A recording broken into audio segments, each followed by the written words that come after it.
Pokoknya nggak ada A, B, nggak ada. Kata Rustum, baiklah, kami akan berpikir. Pulanglah Rubai ini, lalu Rustum mulai berpikir, bagaimana ini, apa yang harus dilakukan. Dia musyawarah sama Yazdajar. Ini betul-betul yang sedang kita hadapi ini bukan main-main ini. Ini orang-orang yang tidak takut mati, tidak terpengaruh dengan harta, dan memang yang dikeluarkan pada saat itu harta-harta yang sangat besar. Oleh Rubai ditinggalin sama dia. Rustum sudah dikatakan begitu, minta waktu, dia balik, nggak lihat kiri kanan, keluar sampai pulang. Gitu. Sudah selesai, gitu aja. Maka setelah musyawarah, Yazdajar bilang tidak bisa kita biarkan, harus perang. Baiklah, ringkas cerita, keluarlah pasukan pada saat itu. Keluar pasukan, pada saat itu terjadi lagi sesuatu yang lain ya. Sudah selesai kisah Rubai tadi. Maka Sa'ad radhiyallahu anhu mengirim 10 orang sahabat. Waktu Rustum sudah keluar dengan pasukannya,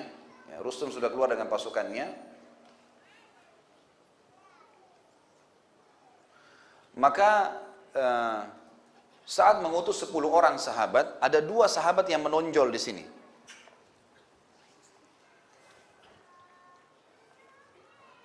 Sahabat ini bernama Amr bin Karibit bin Zubaidi ya, dan Tulaiha bin Khuwailid al-Uzdi. 2 sahabat ini juga punya kisah unik nih, berhubungan dengan masalah tadi. Ini masih berhubungan dengan masalah negosiasi atau peperangan ya. Maka pada saat itu pun 10 orang ini pergi.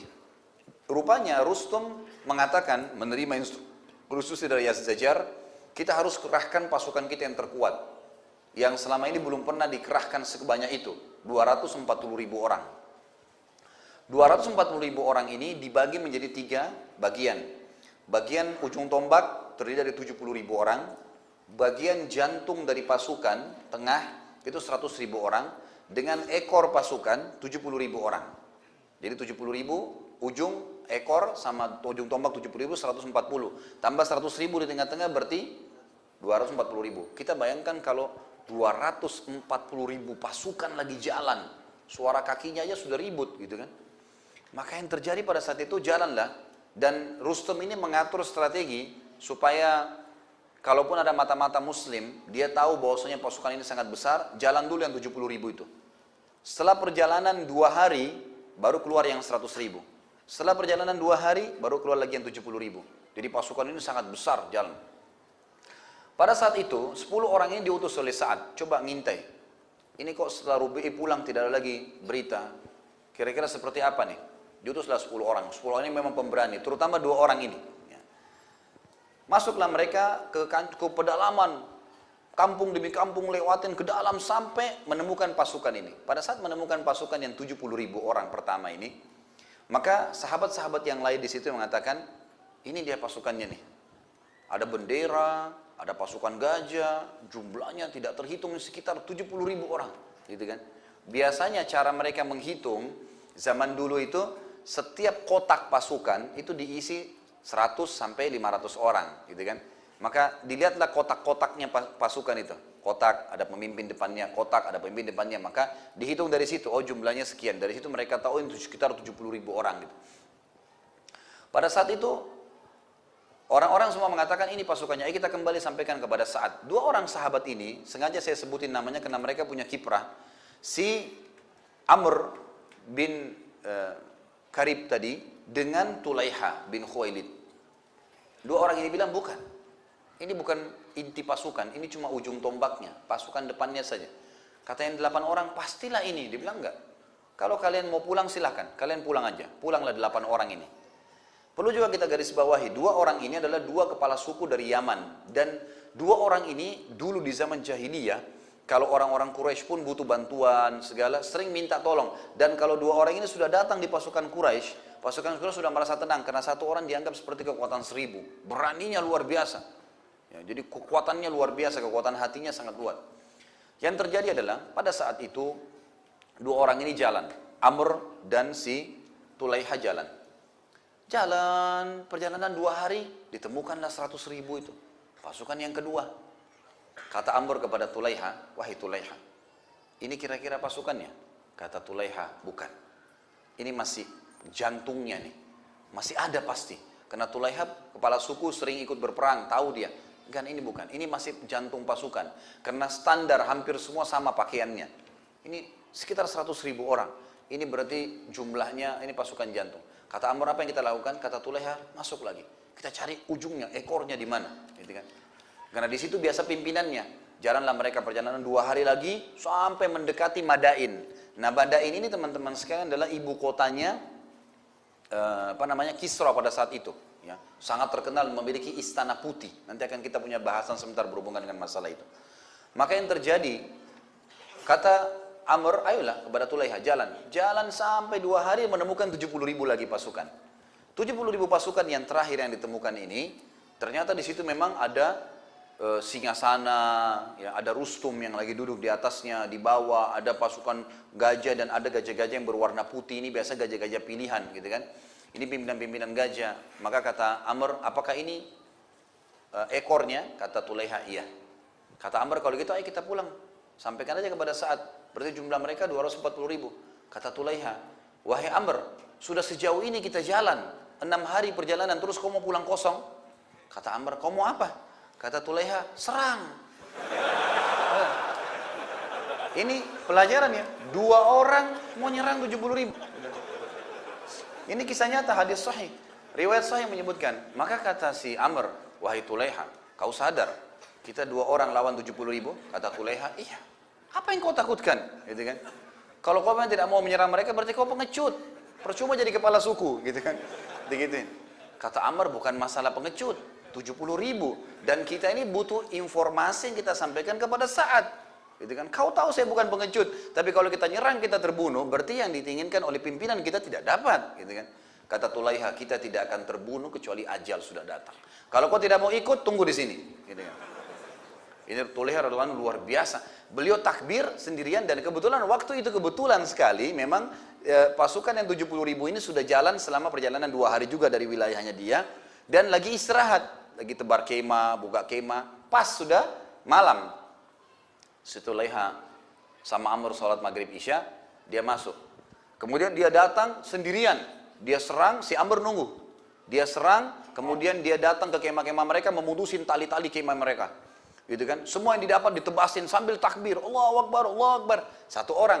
Karena suara takbir yang sering diucapin sama dia banyak, ya sering terulang, maka orang pikir ini pasukan sedang menyerang. Maka dia putusin semua tali-tali sampai tiba di kemahnya Rustum, gitu kan? Pimpinan mereka, dia tebas talinya, kemudian diambil kudanya Rustum, kuda yang paling bagus pimpinannya diambil, kemudian dia bawa pulang. Dia keluar, ini sudah kacau di pasukan, dipikir pasti banyak prajurit yang sedang menyerang muslimin, padahal cuma 1 orang. Ini udah kacau, kemah-kemahnya semua sudah runtuh, obornya diambil, dilemparin, terbakar obor itu. Jadi dia 1 orang bikin kacau. Kemudian dia keluar, dia datang kepada Amr sambil senyum. Nih, saya sudah dapat ghanimah. Kemudian dua-duanya pulang gitu. Amr sempat kagum pada saat, tapi Amr tidak ikut ya gitu. Pulanglah dia lalu diperdengarkan kepada Sa'ad. Sa'ad mengatakan, bagus yang kamu lakukan. Artinya Sa'ad memberikan motivasi. Itu yang namanya prajurit gitu. Mestinya nyerang, jangan takut gitu kan. Ya, ini termasuk kisah yang unik yang terjadi pada saat itu. Sebelum terjadi peperangan. Baik, saya pindah dulu ke strategi setelahnya. Ya. Pada saat tadi saya bilang ada strategi pembersihan, poin ketiga pembersihan wilayah terdekat, yang keempat negosiasi dengan Kisra dan Rustum sudah saya ceritakan. Kemudian yang kelima, pada saat pasukan Rustum sudah mulai datang, gitu kan, sudah mulai berhadapan, yang 70.000 sudah datang, kemudian menunggu datang yang 100.000, kemudian menunggu datang yang 70.000. Dan saat tetap berpegang pada instruksi, dan ini penting sekali, memegang instruksi pemimpin. Kata Umar, jangan serang sampai mereka menyerang, gitu kan? Karena di sini kalau saat buru-buru menyerang, 70.000 pertama misal dianggap pasukan, kemudian nanti datang pasukan yang 100.000, nanti malah jadi masalah, gitu kan? Sampai kau nanti mengetahui aib dan kekurangan serta kelemahan pasukan musuhmu. Maka ditunggulah. Rustum juga tidak mau buru-buru menyerang, gitu kan? Masih mau menunggu, lihat keadaan. Ringkas cerita, pada saat pasukan sudah bertemu, Sa'ad radhiyallahu anhu dengan hikmah Allah subhanahu wa ta'ala kena penyakit kulit waktu itu, tiba-tiba dengan hikmah Allah di tubuhnya muncul bisul-bisul, dan bisul ini mengeluarkan banyak sekali nanah dan darah, kesakitan saking luar biasa memenuhi tubuhnya, yang tidak ada di tubuhnya cuma bagian dadahnya saja, gitu kan. Jadi dia cuma bisa berdiri atau tengkurap, dia nggak bisa yang lain. Sa'ad radhiyallahu anhu Maka saat mengatakan saya menunjuk Khalid bin Marfa' ini, ada satu sahabat, ada juga tabi'in ya, ini tangan kanannya bernama Khalid bin Marfa', kata saat saya tunggu kamu kepada memimpin pasukan, tapi saya letakkan saya di tempat tertinggi di arena peperangan ini. Dicarilah gunung, karena Persia itu wilayah peperangan, kebetulan Qadisiyah ini ada di lapangan kayak padang pasir dan ada gunung-gunung batu, maka saat pun dibawa sampai ke atas. Nah saat ini radhiyallahu anhu baring tengkurap sambil melihat pasukan musuh, dan ternyata hikmahnya juga adalah saat jadi bisa tahu seberapa besar pasukan musuh, karena kalau dari gunung kan kelihatan, kalau di hadapan kan tidak terlalu kelihatan semuanya. Maka saat jadi tahu ternyata gajah cukup banyak di sayap kanan, di sayap kiri, jumlahnya sekian, maka dia memberikan instruksi-instruksi kepada Khalid ini. Khalid lalu menyampaikan kepada pasukan-pasukan. Maka yang saat lakukan yang pertama adalah dia membagi dulu pasukannya, setiap 10 prajurit, 30.000 orang ya, 10 prajurit ada satu pimpinan. Setiap 10 pimpinan. Kemudian ini diistilahkan dengan arif ya. Jadi ini arif ini adalah kelompok 10 orang satu pemimpin, dikatakan isi arif. Maka banyak sekali ya arif-arif ini, 10 arif diberikan lagi satu pimpinan. Begitu terus. Jadi saat cuma memberikan instruksi, lakukan kepada arif ini lakukan kepada bawahannya lagi. Seperti itu dilakukan. Kemudian saat juga membagi pasukannya dengan memberikannya bendera-bendera yang berbeda-beda, gitu kan? Sehingga dia tahu mana yang ditunjuk, mana yang sayap kanan, mana yang sayap kiri, mana yang ekor, mana yang tengah, mana yang ujung tombak, dan mana yang pasukan pengintai. Kemudian saat juga radhiyallahu anhu menyuruh agar para khutbah ini strategi setelahnya ya. Jadi strategi tadi membagi, yang kelima membagi pasukan menjadi 10-10 dan membentuk arif-arif itu. Kemudian yang keenam adalah membacakan, mengirim para khutbah, para ahli khutbah. Ada orang yang khutbah biasa, standar aja gitu kan. Ini biasanya kalau hari Jumat banyak ya, jemaahnya tidur gitu. Ada memang khatib yang Masya Allah gitu kan. Dari awal dia khutbah sampai akhir kita nggak tahu kalau sudah selesai gitu kan. Karena luar biasa dia menyampaikan dengan suara, dengan retorika, dengan bahasa tubuh dan seterusnya. Maka ada orang-orang yang khatib memang. Dan mereka ini dipakai oleh Sa'ad radhiyallahu anhu, dikirim sekian banyak orang, tapi tidak disebutkan berapa jumlahnya. Mereka disuruh menyebar di setiap 10 tadi arif itu, jadi 100 orang dengan 10 pemimpinnya. Maka ada satu khatib yang berbicara, atau dua orang khatib yang berbicara. Dan ini mereka tugasnya cuma memotivasi saja, memotivasi. Di antara bahasa-bahasa motivasi yang mereka sampaikan dan dinukil kepada kita dalam buku ini adalah, sesungguhnya Allah mengharamkan hasud, tidak boleh saling iri, kecuali pada kancah peperangan ini. Di kancah peperangan, Nabi SAW membolehkan seorang muslim menghasut saudaranya. Menghasut dalam arti kata merasa, oh kenapa kok dia lebih berani? Saya mestinya bisa lebih berani daripada dia. Maka di sini tempatnya saling berhasutlah untuk berperang di jalan Allah. Gitu kan? Karena ini sesuai dengan ya, perintah Nabi SAW. Maka itu diantara kata-kata motivasinya. Dan juga yang dilakukan setelahnya, yang ketujuh adalah bagaimana saat juga mengirim, setelah para khutbah ini berbicara, mengirim para qurra, para penghafal Al-Quran, dan orang-orang yang memiliki suara yang sangat indah. Lalu menyebar kepada arif-arif tadi ini, semuanya menyebar, ini pasukan sudah saling berhadapan nih. Maka dilakukan oleh saat seperti itu, dikirim suara-suara indah dan disuruh membaca surah Al-Anfal lengkap. Gitu kan? Surah Al-Anfal, surah memang untuk peperangan gitu kan. Janji-janji Allah, kemenangan-kemenangan, malaikat yang turun di perang Badar, semua berbicara tentang surga, orang yang mati syahid, fadilahnya, dan seterusnya. Maka dibacakanlah surah-surah Al-Anfal. Pada saat dibaca surah Al-Anfal, dalam beberapa riwayat dikatakan, dalam beberapa athar disebutkan, maka seluruh jiwa-jiwa mujahidin mulai lunak, mereka merindukan akhirat, mereka akhirnya melihat musuh-musuh mereka kecil, dan seterusnya. Lahirlah perasaan-perasaan seperti itu. Kemudian yang dilakukan setelah itu, saat mengirim lagi para khutbah. Setelah para qurra membacakan surah Al-Anfal, banyak di antara mujahidin yang menangis mendengar ayat-ayat tersebut. Kemudian beliau juga menginstruksikan agar mengirim Khalid tadi, si wakilnya, dan menyampaikan kepada para pimpinan arif untuk diyakinkan dirinya dan pasukannya dengan janji-janji Allah. Disampaikan lagi para khutbah tentang surga, terus begitu. Dan disampaikan tentang sabda Nabi SAW berhubungan dengan Kisra ini. Ternyata ada hadis Nabi yang mulia, dan hadis ini diriwayatkan oleh Imam Muslim dan Imam Ahmad, yang berbunyi, kata Nabi SAW, usbatun min ummati yaftahuna al-bait al-abyad, bait Kisra. Nanti akan ada sekelompok dari umatku yang akan menaklukkan istana putih, istananya Kisra. Kisra ini kebetulan punya istana berwarna putih dan besar sekali. Ya. Dan Kisra ini punya banyak sekali banyak sekali harta, kaya raya, wilayahnya luas gitu kan. Saking kayanya sampai dia punya singgasana yang kalau dia duduk, padahal dia orangnya besar, kalau dia duduk di tengah-tengah singgasana itu dia kelihatan seperti kecil karena besarnya singgasana itu. Sebagian athar menyebutkan seperti sebuah kapal yang orang duduk sendiri di dalamnya gitu kan. Jadi saking besarnya singgasana itu. Dia punya mahkota, si Kisra ini, itu bukan mahkota yang kayak biasa raja pakai ditaruh di kepala. Dibuat mahkota yang sangat besar, besar sekali, yang hampir mendekati besarnya singgasananya. Yang diturunkan dengan rantai-rantai yang besar, diisi dengan permata-permata yang mengkilat. Dan kalau dia sudah duduk dengan pakaian kerajaannya, mahkotanya diturunkan pakai rantai. Jadi kesannya kayak masuk di kepalanya, tapi besar sekali. Saking ingin menunjukkan keagungan. Dan pada saat dia lagi duduk dan diturunkan rantai, ditutup dengan tirai. Nah, pada saat dia sudah diturunkan mahkota itu, disingkaplah tabirnya. Kemudian di sekitar tempat duduknya singgasananya itu seperti bulatan ini misalnya, itu ditaruh kaca-kaca semuanya. Sehingga di pagi hari cahaya matahari masuk dan kena ke permata-permata sehingga mengkilau. Pada saat itu terjadi, maka semua orang yang ada di sekitarnya sujud kepada Kisra, gitu kan? Sujud, jadi sebuah keagungan. Kisra punya singgasana semuanya, dan dia saking tinggi besarnya, dia punya 2 buah gelang dari emas. Dan itu gelangnya saking beratnya dan besarnya, karena dia tinggi besar, itu tidak ada yang bisa pakai.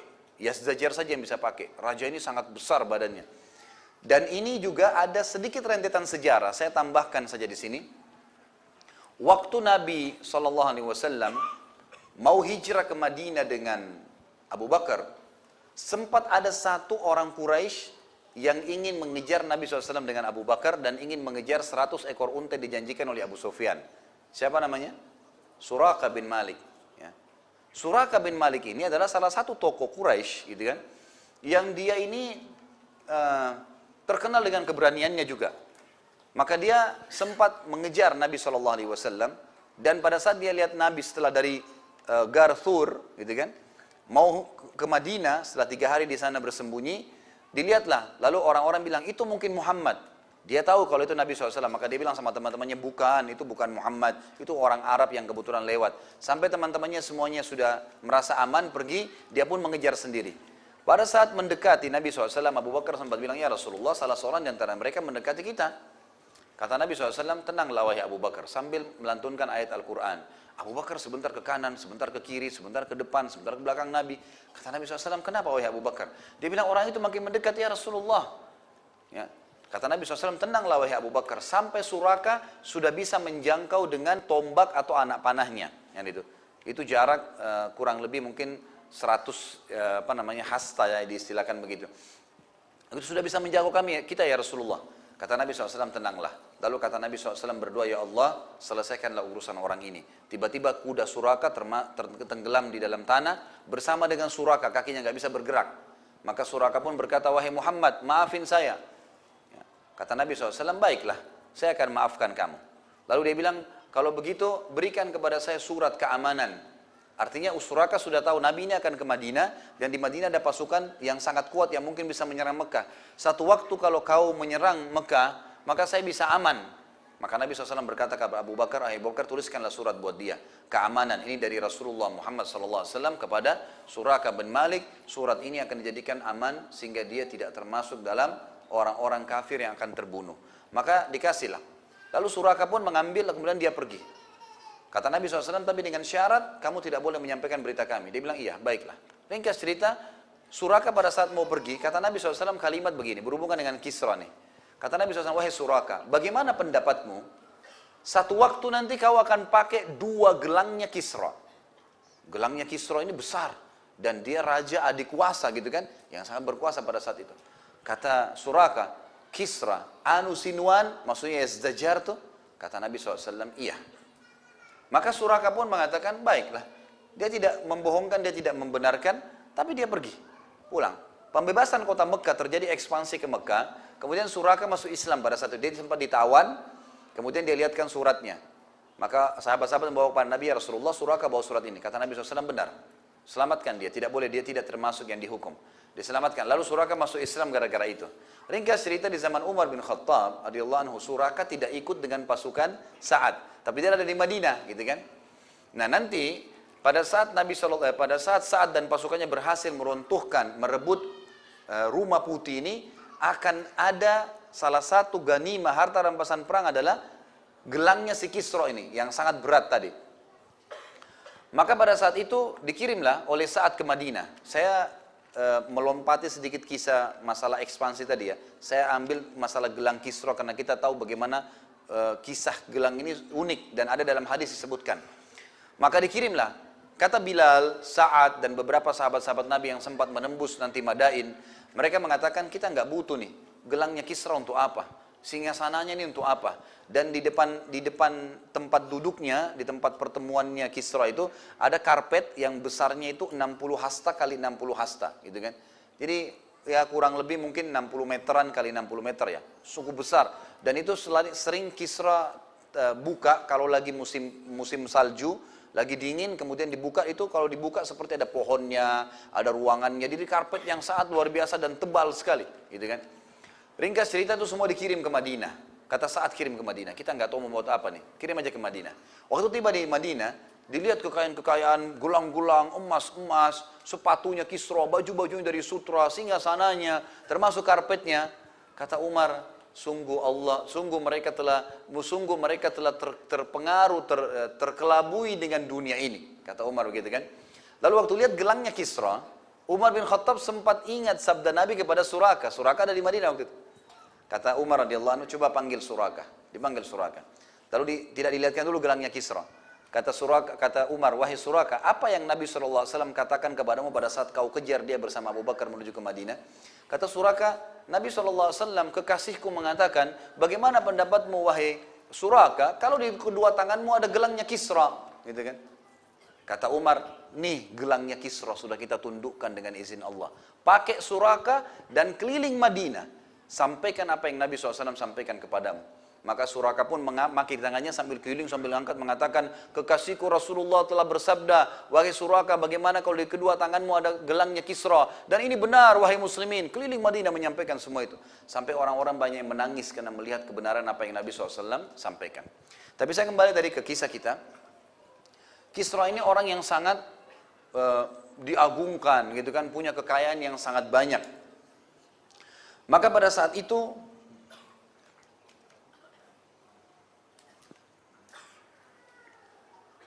saya tidak kesambung ke kisah awalnya. Tapi yang jelas pada saat itu, saat pun akhirnya kita kembali ke pasukan aja ya. Saya tidak ingat tadi kenapa saya ceritakan masalah Kisra itu. Tapi yang jelas pada saat itu Sa'ad radhiyallahu anhu sudah menghadapkan pasukan dan berusaha untuk ya menginstruksikan kepada pasukan. Oh, ada hadis Nabi, maaf.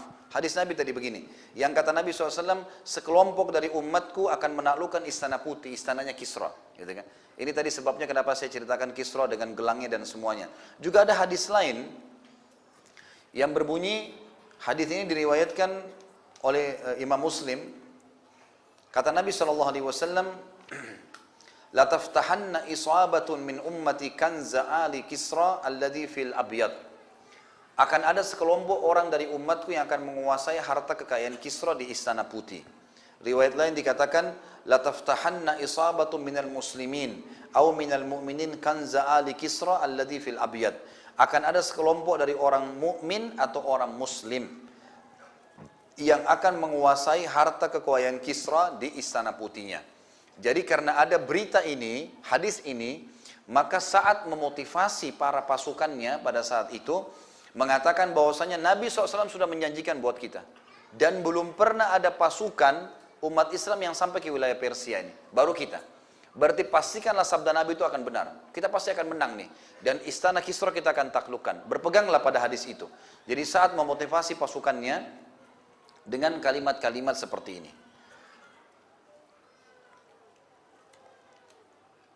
Baik, ini kurang lebih strategi perang Sa'ad radhiyallahu anhu.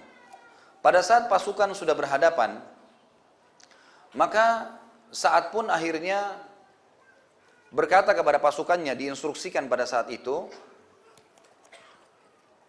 Sa'ad berkata sambil terselungkup ya, telungkup dia di atas dadanya, di atas sebuah gunung. Dia berpidato, mencoba menyampaikan, dan caranya pada saat itu, pada saat menyampaikan, ada orang yang dekat dengan dia, yang kurang lebih jaraknya bisa mendengar suara Sa'ad, berteriak dengan apa yang Sa'ad sampaikan, kemudian di bawah lagi yang lebih jauh, ada lagi yang menyampaikan, terus begitu sampai nanti tiba ke depannya Arif-Arif tadi itu. Gitu kan? Jadi apa yang Sa'ad sampaikan, pidato dari atas itu sampai ke bawah, karena suaranya nggak kedengar sampai ke bawah. Itu yang dilakukan. Maka diantara yang Sa'ad sampaikan adalah, dia mengatakan sesungguhnya Allah subhanahu wa ta'ala, yang zat yang maha benar, yang hak tidak ada sekutu baginya, telah berfirman dalam kitabnya, surah Al-Anbiya ayat 105. A'udzu billahi minasyaitonir rajim, wa laqad katabna fiz zaburi min ba'di dzikri annal arda yarithuha ibadiyas salihun. Dan sungguh kami telah tulis dalam kitab Zabur, dan itu juga tertulis dalam Az-Zikr, Lauhil Mahfud, bahwasanya bumi ini akan diwarisi oleh hamba-hambaku yang saleh. Maka yakinlah kalian adalah hamba-hamba Allah yang saleh, dan dikuatkan dengan hadis Nabi SAW, kalian akan membebaskan, merebut kerajaan putihnya Kisra. Kemudian dia juga berkata, sesungguhnya ini adalah warisan kalian. Apa yang telah dijanjikan oleh Rabb kalian kepada kalian, tidak usah ragu dengan masalah itu. Dia telah membolehkan kalian untuk mengambil, ya, menyerang wilayah ini sejak 3 tahun yang lalu. Artinya di sini sudah dari 3 tahun yang lalu Amir Mukminin mau masuk ke sini. Kalian boleh makan darinya, kalian memberi makan darinya, dan kalian boleh memerangi orang-orangnya. Kalian menghancurkan mereka bila mereka dalam keadaan kufur, dan menawan sampai hari ini dari apa yang kalian ingin tawan. Dan sesungguhnya kalian adalah pahlawan-pahlawan Allah di muka bumi. Maka telah datang kekuatan-kekuatan kalian ke wilayah ini, jangan kalian sia-siakan. Kurang lebih seperti itu maknanya yang disampaikan oleh Sa'ad radhiyallahu anhu. Terus Sa'ad terus memotivasi ya para sahabat, para pasukannya, sampai dia mengatakan, aku telah mewakilkan kepada Khalid bin Arfatah sebagai wakilku, maka ikutilah dia. Maka mereka pun akhirnya mengikuti Khalid bin Arfatah. Kata Sa'ad, pada saat sudah selesai atau menjelang sholat duhur, jangan pernah menyerang sampai azan duhur, dan kalian sholat duhur. Setelah sholat duhur, maka dengarkanlah pecikan takbirku. Kalau aku takbir yang pertama, maka kalian juga ikut bertakbir. Saat takbir, orang yang dibawanya menyampaikan takbir, sana takbir, terdengar takbir, takbir semua serentak. 30.000 orang. Setelah itu, kalian tenang. Tunggu instruksi takbir saya yang kedua. Maka Sa'ad pun bertakbir setelah melihat pasukan musuh, sambil berdoa kepada Allah, lalu berkata, ya, Allahu Akbar yang kedua. Sampailah kepada orang yang kedua, orang yang dekat Sa'ad, lalu menyampaikan sampai ke pasukan. Semuanya takbir yang kedua. Kemudian Sa'ad melihat lagi ke arah musuh, sambil berdoa kepada Allah subhanahu wa ta'ala, akan mengucapkan takbir yang ketiga. Dia rupanya ini secara manusiawi ingin melihat reaksi takbir kepada pasukan-pasukan musuh. Dan Sa'ad bisa melihat dari jarak jauh, mereka saling melihat satu sama yang lain, gitu kan? Artinya ini ada pengaruh kejiwaan terhadap takbir tersebut, karena 30.000 orang semua takbir.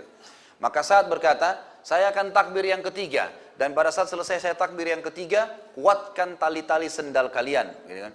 Kuatkan pelana-pelana kuda kalian, bertawakallah kepada Tuhan kalian, dan seranglah musuh kalian dengan mengejar surga dari mereka. Maka takbirlah yang ketiga, Allahu Akbar, semua Allahu Akbar, lalu pasukan semuanya memperbaiki sepatunya, sendalnya, dan ini ternyata punya efek juga, gitu kan?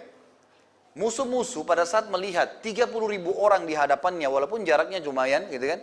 Tapi ternyata mereka semua serentak dari kudanya, itu melihat ke arah sepatunya, karena instruksi pemimpin begitu, gitu kan? Jadi perbaikin sepatu kalian, gitu kan? Maka mereka semua tunduk, yang lagi nih, musuh-musuh rupanya menangkap lain. Musuh-musuh menangkap berarti ada senjata-senjata di kaki-kaki mereka nih, gitu kan? Ada yang dirahasiakan, gitu kan? Padahal instruksi Sa'ad cuma begitu, suruh kuatkan sendal-sendal kalian, gitu kan? Kuatkan pelana-pelana kalian. Setelah itu mereka semua yang di atas kuda memposisikan pelananya, dipastikan kedua kakinya disentakkan supaya ketahuan kuat, gitu kan? Secara serentak, gitu kan? Maka ini sebuah hal pemandangan yang unik bagi musuh-musuh Allah Subhanahu wa taala. Maka yang terjadi pada saat itu semua pun memperhatikan. Sa'ad melihat dari atas. Kata Sa'ad, setelah takbir yang keempat, maka ujung tombak maju menyerang. Lalu beberapa saat setelah itu disusul oleh sayap kanan dan sayap kiri, tanpa menunggu. Pada saat kalian sudah bertemu dengan musuh kalian, ucapkan dengan suara keras, la haula wa la quwata illa billah. Ucapkan, la haula wa la quwata illa billah. Terus begitu. Maka akhirnya pasukan pun melakukan saat bertakbir yang keempat, Allahu Akbar, disampaikan Allahu Akbar, semuanya bertakbir, maka dilakukanlah ujung tombak maju. Kemudian sayap kanan, sayap kiri maju. Musuh pun mulai, ya, ada yang maju beberapa dan terjadi kancah peperangan. Ributlah, terjadi kecamuklah peperangan pada saat itu. Mereka begitu mengucapkan la haula wala quwata illa billah, la haula wala quwata illa billah, maka di dalam buku-buku sejarah dikatakan mereka menebas musuh-musuh mereka seperti membunuh, ya, sehingga musuh mereka berjatuhan seperti lalat-lalat yang jatuh, gitu kan, bertebaran jatuh karena semangat yang besar. Orang-orang muslim ingin mencari kematian karena saat mengatakan kejarlah surga dari musuh-musuh kalian, sementara musuh-musuh mereka itu berharap bisa selamat karena mereka menerima gaji dari itu. Beda, pasukan kafir berbeda, gitu kan. Maka pada saat itu pun mereka menyerang. Lalu Sa'ad radhiyallahu anhu memerintahkan pada saat itu ujung ekor untuk jarum maju ke depan. Terus maju saja dengan sentakan-sentakan kaki mereka sambil bertakbir, sambil melantunkan ayat-ayat surah Al-Anfal. Maka jalanlah pasukan yang di belakang ini. Nah, ternyata jalannya pasukan ekor ini dengan tenang, sementara kancah peperangan berkecamuk. Ini tidak biasa terjadi dalam peperangan. Biasanya kalau lagi berkecamuk pun pasukan dari belakang juga menyerang dengan cepat. Ini enggak. Memang sengaja begitu, dan oleh Sa'ad disuruh melebur. Jadi tadinya pasukan ekor itu kotak misalnya, maka disuruh memanjang ke samping oleh Sa'ad radhiyallahu anhu, lalu mereka disuruh jalan dengan perang, dengan tenang, sambil membaca ayat-ayat Al-Quran. Oleh musuh, ternyata Rustum di bagian belakang menyaksikan kejadian tersebut, dan melihat kalau ini adalah strategi perang yang belum pernah mereka tahu sebelumnya, dan ini memang sangat luar biasa. Musuh-musuh pada saat melihat ada pasukan yang melebar, itu datang dari belakang, tidak menyerang, maka dengan jalannya mereka pelan itu, dan di bagian belakang tidak kelihatan lagi. Kayak misalnya jemaah seperti ini, saya kalau duduk melantai, saya mungkin tidak bisa lihat ikhwah yang di belakang sekali. Kesannya begitu ya. Jadi dengan jalannya pelan, berarti biasanya pasukan kalau jalan pelan itu karena terlalu banyak jumlahnya, gitu kan. Terlalu banyak. Pasukan kalau banyak jumlahnya, maka jalannya pelan, tidak bisa semuanya serentak lari, gitu kan. Maka mereka mengira bahwasanya pasukan ini sangat banyak, bukan lagi 30.000 seperti yang diinstruksikan. Ringkas cerita adalah setelah 3 hari peperangan, 4 hari tepatnya terjadi peperangan, pasukan muslimin mendapatkan kemenangan. Ya. Dan pada saat itu Rustum pun sendiri terbunuh, ya, terbunuh di tangan kaum muslimin. Setelah itu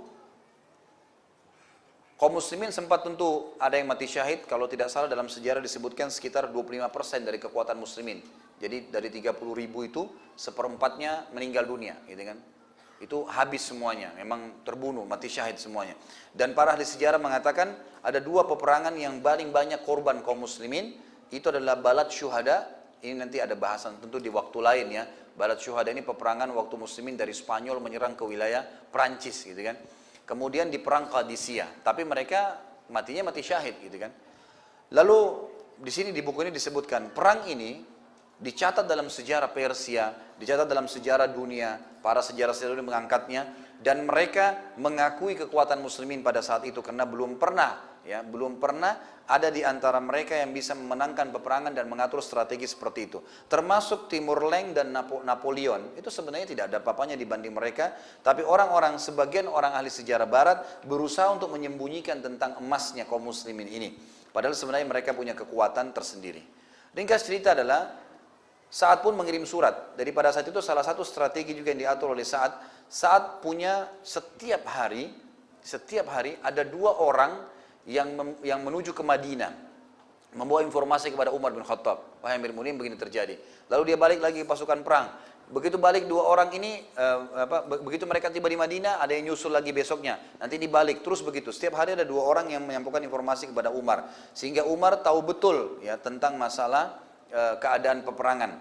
Saat waktu itu, waktu kancah peperangan lagi berkecamuk, sempat menyebutkan bahwasanya ada jumlah muslimin yang terbunuh cukup banyak, gitu kan. Maka sekarang pasukan sudah tidak utuh lagi 30.000. Apa saran Anda? Maka Umar bin Khattab mengirim surat kepada pasukan yang telah memenangkan peperangan di Yarmuk. Ya, pasukan tadi ada Khalid bin Walid, ada Amr bin As di sana yang sudah memenangkan wilayah Syam, itu untuk menarik pasukan. Sebagian pasukan mereka, di antara yang ditarik dari sana adalah seorang sahabat yang mulia, yang paling pemberani, sangat luar biasa, namanya Qa'qa' bin Amir At-Tamimi. Ini nanti akan ada bahasan sendiri tentang beliau insya Allah. Qa'qa' ini orang yang sangat kuat secara fisik dan pemberani, dan juga punya strategi perang.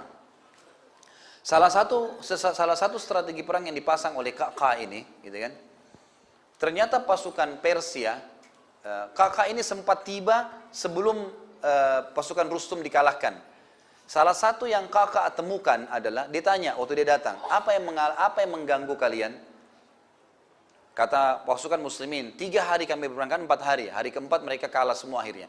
Di 3 hari pertama, unta-unta kami takut dengan gajah-gajah mereka. Jadi unta-unta dari Jazirah Arab ini tidak pernah lihat gajah. Dan gajah lebih besar. Dan gajah ini menyerang dengan gadingnya dan dengan mulutnya, gitu kan, dengan hidungnya. Maka ini kita tidak bisa kalahkan. Dan unta-unta kami lari. Qa'qa' mengatur sebuah strategi yang unik. Dia bilang, kalau begitu, kita buat juga gajah-gajah mereka takut. Kata mereka, bagaimana caranya? Qa'qa' bilang, saya akan buat unta memiliki 2 kepala. Gitu kan. Maka dia mengambil sabuk-sabuk pedang, gitu kan, dibuat sama dia sabuk pedang, disuruh ikutin, kemudian di ujung sabut pedangnya diikat di kekangan mulutnya unta dari belakang, di atasnya diikat imamah-imamah mereka, gitu kan, yang dibuat sedemikian rupa seperti kepala. Jadi kesannya kayak ada 2 kepala, unta itu kepala satu dan kepala di atas, gitu kan. Orang-orang biasa, orang di medan perang pikir ini berhasil atau enggak ya, tapi dicoba. Lalu Qa'qa' mengatakan, coba majukan 100 ekor unta, diikuti dengan 100 ekor unta seterusnya. Dan khusus untuk mendekati pasukan-pasukan gajah saja. Ternyata betul, setelah unta-unta ini mendekat, gitu kan, dengan model seperti itu, gajah-gajah mereka lari, gitu kan. Gajah-gajah mereka ini disebutkan dalam riwayat. Maka gajah-gajah mereka bubar, pada lari muncul ke belakang. Dan gajah ini rupanya punya satu, jadi setiap pasukan gajah itu ada di depannya pimpinan gajah. Gajah ini biasa warnanya berwarna putih. Gajah ini kemana, yang lainnya ikut. Dan ini memang dari kisah Abraha juga pernah seperti itu di pasukan Yaman. Memang begitu rupanya cara mengatur pasukan gajah. Ternyata yang gajah putih ini ketakutan, maka dia balik mengarah ke pasukan Rustum, gitu kan. Maka yang lainnya pun ikut, gajah-gajah yang lain, maka banyak pasukan Persia yang terinjak-injak oleh gajah mereka sendiri. Pada saat itu terjadi begitu. Sampai akhirnya mereka berhasil tembus ke Rustum dan akhirnya Rustum pun terbunuh pada saat itu. Setelah itu surat sampai ke Umar dan saat minta saran bagaimana kira-kira apa yang harus kita lakukan. Kata Umar, bertawakallah kepada Allah, seranglah Madain. Ibu kotanya taklukkan, gitu kan. Nah, kebetulan pada saat itu teman-teman sekalian, Madain ini wilayah yang antara wilayah yang sudah dikuasai oleh Sa'ad dengan Madain ibu kota itu ada sebuah sungai yang besar. Sungai ini dalamnya sekitar 6 meter, kalau dalam buku ini disebutkan seperti itu, sekitar 6 meter. Lebarnya itu sangat lebar, mendekati semi seperti sebuah lautan, gitu kan, jadi sangat besar. Dan airnya sangat deras, saking derasnya sampai airnya berbusa-busa, dikatakan begitu, sangat deras. Maka Sa'ad pun bingung, harus bagaimana sekarang? Kapal-kapal, biasanya di situ banyak kapal, sudah diambil semua oleh pasukan Persia yang sempat melarikan diri ke Madain, ke seberang ke ibu kotanya, di istananya Kisra, istana putih itu sudah membawa semua kapal-kapal. Sebagian mereka bakar, tidak ada lagi jalan untuk pindah. Saat sempat tinggal 3 hari di situ, apa yang harus dilakukan? Umar bin Khattab sudah suruh melangkah. Dia berdoa kepada Allah SWT, lalu Allah memberikan dia mimpi. Saat mimpi, dia membawa pasukannya menyeberangi sungai itu dengan kuda-kuda dan unta-unta mereka. Maka pada saat itu Sa'ad pun bangun, habis sholat subuh dia yakin dengan mimpinya. Dan ini kalau yang pegang buku bisa melihat ya, di halaman 474 ya. Bagaimana di situ dikatakan penyeberangan sungai yang tidak tertandingi dalam sejarah. Maka Sa'ad pun mengatakan, wahai muslimin, ketahuilah janji Nabi SAW, janji Allah dan janji Nabi Muhammad SAW tidak mungkin salah. Kita akan memenangkan peperangan ini. Dan di belakang kalian sudah aman, nggak ada lagi serangan, kita sudah menang. Tinggal di depan kalian, ini ibu kotanya, ini yang Nabi SAW janjikan. Maka saya sudah berazam untuk menurunkan pasukan kita kuda di sungai ini. Sungai itu airnya deras sekali, ya sampai berbusa-busa. Jadi sudah jelas karena kerasnya air itu gitu. Maka mereka mengatakan silahkan. Kata Salman Al-Farisi, sahabat-sahabat Nabi yang mulia yang ikut pada saat itu, kami pun melihat Sa'ad pada saat itu dengan keberaniannya, lalu berkata, saya akan bertakbir dan semuanya turun serentak. Belum pernah dalam sejarah unta ini nggak bisa berenang, beda dengan kuda. Kuda mungkin masih bisa kadang-kadang melewati air. Kalau unta ini bisa dikatakan tidak pernah, kena hewan di padang pasir. Tapi mayoritas pasukan Sa'ad dari pasukan unta, bukan kuda. Maka mereka pun akhirnya turun. Pada saat unta-unta ini turunlah serentak pasukan tersebut dengan 30.000 orang tadi, sekitar 20.000 sekian karena sudah mati bagian besar, turun, maka mereka membentuk merapat satu sama yang lain dan mereka turun. Dan unta-unta ini mulai menggerakkan kakinya seperti berenang, sampai akhirnya ke seluruh pasukan saat turun di sungai. Dan saking ramainya sungai tersebut, sampai-sampai dikatakan bahwasanya penuh dengan pasukan, dan dari benteng Madain, ibu kota Persia waktu itu, mereka bisa lihat, jadi sungai itu di bawah gitu. Saat sambil berkata, nasta'inu billah, kita harus meminta tolong kepada Allah, wa natawakkal alaih, dan kita bertawakal kepada Allah. Hasbunallah wa ni'mal wakil, wa la hawla wa la quwata illa billahil aliyil azim. Kami cukup, cukuplah Allah menjadi penolong kita, dan juga sebaik-baik tempat bersandar. Tidak ada kekuatan, tidak ada daya kecuali milik Allah, zat yang maha tinggi dan maha agung. Lalu disuruh pasukannya mengucapkan semua kalimat tersebut, sehingga mereka sambil mengucapkan. Setelah mengucapkan kalimat tersebut, kata Sa'ad, santailah kalian, jalan saja seperti biasa. Maka mereka pun saling ngobrol-ngobrol satu sama yang lain. Jadi satu sama lain saling ngobrol sambil jalan. Jadi mereka tidak terbawa dengan ketegangan air yang sedang masuk di arus. Semua mereka terbasahkan bagian kaki sampai ke paha mereka dan tidak tersentuh badannya. Sampai seseorang di antara mereka berbicara tentang bagaimana kalau dia pulang nanti ke Madinah, gitu kan. Jadi sudah biasa saja. Ternyata sambil mereka bicara santai ini juga punya efek yang besar. Mereka tidak tegang, dan juga dengan keyakinan tadi Allah akan bantu, pasukan musuh melihat. Maka orang-orang Persia sempat mengucapkan kalimat Diwan Amit, yang dikatakan bahwasanya ini yang kalian lawan bukan manusia, tapi pasukan dari jin. Maka mereka pun akhirnya lari meninggalkan istana-istana tersebut, karena ternyata seluruh pasukan tersebut semuanya berhasil lewat. Cuma ada satu orang yang dikatakan dalam buku ini dari kabilah Barik yang bernama Gargada, yang sempat kudanya karena basah itu sempat mengepas kepalanya dan airnya kena ke wajah yang terpecik, dia sempat jatuh. Tapi kakak sempat datang, kemudian menahan dengan satu tangan lalu menaikkannya ke kudanya kembali, gitu kan. Dan sempat orang yang melihat mengatakan, wahai kakak, kamu luar biasa, Allah berikan kekuatan sampai-sampai tidak ada lagi wanita mungkin yang bisa melahirkan orang seperti kamu. Bisa menahan satu orang dengan kuatnya deras air dengan satu tangannya, gitu kan. Kemudian dinaikkan kembali ke kudanya. Setelah itu akhirnya yang terjadi, mereka semua pasukan ini meninggalkan Madain. Pintu gerbangnya pun kosong, terbuka. Dan Yazdajar karena ketakutan waktu itu, antara pintu gerbang Madain dengan istananya Yazdajar, istana putih itu masih ada 3 km sebenarnya. Tapi karena takutnya, dikatakan dalam beberapa riwayat, maka dia pun kabur dengan cara turun dari jendela belakang istananya, dan diikutin oleh 1000 juru masak, 1000 pawang singa, dan 1000 pawang Raja Wali. Habis semua nih, gak ada gunanya sudah. Lari semuanya akhirnya. Dan pada saat mereka pergi meninggalkan, maka akhirnya pasukan muslimin masuk. Dan masuklah beberapa orang saja, segelintir dari sahabat Nabi, diantaranya Sa'ad, gitu kan, Salman, Bilal, radhiyallahu anhu, sedikit dari mereka. Seperti sabda Nabi SAW, usbatun min ashabi, segelintir dari sahabatku akan masuk menaklukkan istana putih. Maka Sa'ad pun masuk sambil membaca firman Allah Subhanahu wa taala. Namun sebelumnya saya baca dulu dalam Tarikh Tabari disebutkan, di sini disebutkan begitu ya. Ujung tombak pasukan kaum muslimin yang dipimpin oleh Asim berhasil menyusul ekor-ekor kaum Majusi. Jadi sempat pada saat itu masuk ya, Sa'ad dan Salman serta Bilal masuk ke istana, pasukan muslimin sempat mengejar pasukan-pasukan yang lari dan sempat mengejar mereka. Di antara pasukan ya, Persia ada yang sempat berdiam di situ karena berusaha menahan muslimin supaya pasukan yang lain selamat gitu. Maka pada saat muslimin dekat, dia coba cambuk kudanya, nggak bisa. Dia sempat tarik kudanya, nggak mau lari gitu kan. Dalam sejarah ini dikatakan sampai kuda-kuda Persia pun ketakutan melihat kaum muslimin. Sampai akhirnya datanglah seseorang dari kaum muslimin yang dari kabilah Thaqif yang bernama Adi bin Tarif, yang akhirnya membunuh orang Persia tersebut, memenggal lehernya dan mengambil apa yang ada padanya. Saat masuk ke istana Kisra sambil membaca, waktu masuk di aula tempat pertemuannya yang ada singgasananya, yang ada karpetnya, ada perhiasan-perhiasan, membaca firman Allah Subhanahu wa taala yang disebutkan di dalam surah Ad-Dukhan ayat 25 sampai 28. Yang bunyinya a'udzubillahi minasyaitonir rajim, kam taraku min jannatin wa uyun wa zuru'in wa maqamin karim wa na'matin kanu fiha fakihin kadzalika wa awrathnaha qauman akharin. Yang kurang lebih artinya, Berapa banyak taman-taman dan mata-mata air yang mereka tinggalkan, juga kebun-kebun serta tempat-tempat kediaman yang indah dan kesenangan-kesenangan yang dapat mereka nikmatin di sana. Demikianlah kami wariskan semua itu kepada kaum yang lain.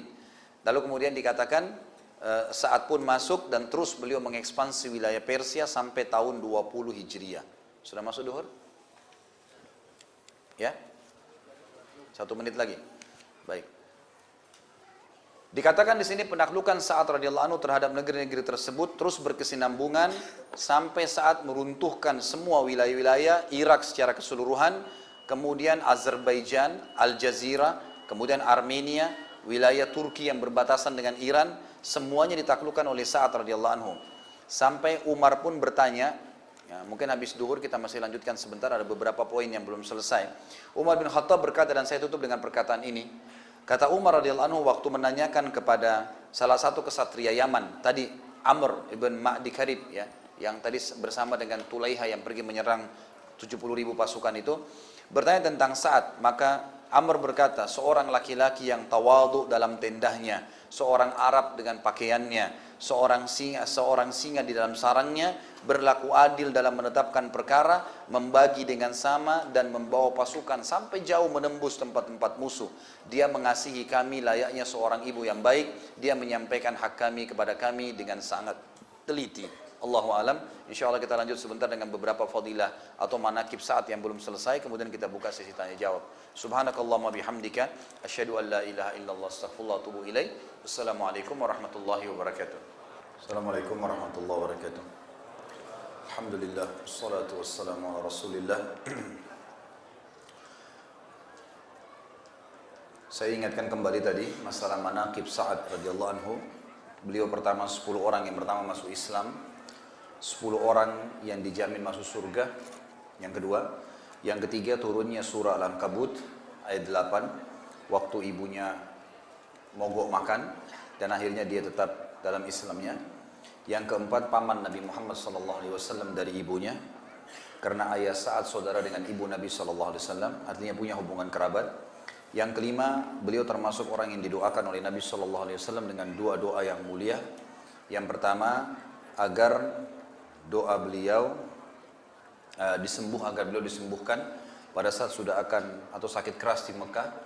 Dan tadi keluar hadis Bukhari tentang masalah wasiat sepertiga harta. Kemudian juga didoakan agar mustajab doa, dan ini sudah saya jelaskan tadi beberapa contohnya.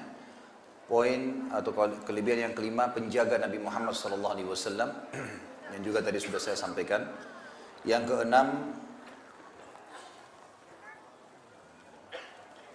keenam tadi penjaga Nabi, ya. Yang ketujuh, menghadiri semua peperangan Nabi SAW. Yang kedelapan, anak panah beliau tidak pernah meleset. Kemudian yang kesembilan, perannya di perang Badar, termasuk dalam mendoakan dan untuk mengentuk kehancuran musuh-musuh Allah.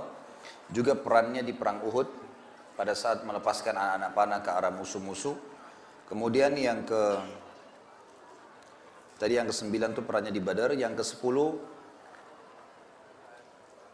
saat sempat melihat malaikat di perang di perang Uhud. Kemudian ke-11, pahlawan di pembebasan Persia. Dan ini tadi terakhir yang kita bahas. Poin ke-11. Dan yang terakhir tadi, bagaimana pasukan muslimin berhasil menyeberangi sungai dan juga akhirnya menembus Istana Putih Kisra. Salah satu yang menarik dari perkataan Sa'ad juga, pada saat pasukannya sedang menyeberangi sungai, dia mengatakan, cukuplah Allah bagi kami, hasbunallah wa ni'mal wakil, ni'mal maula wa ni'mal nasir. Dia sebaik-baik penolong. Demi Allah, Allah akan menolong wali-walinya. Jadi sambil teriak dengan suara keras, beliau di atas tunggangannya, beliau pun berteriak memotivasi para sahabat yang sedang berjihad.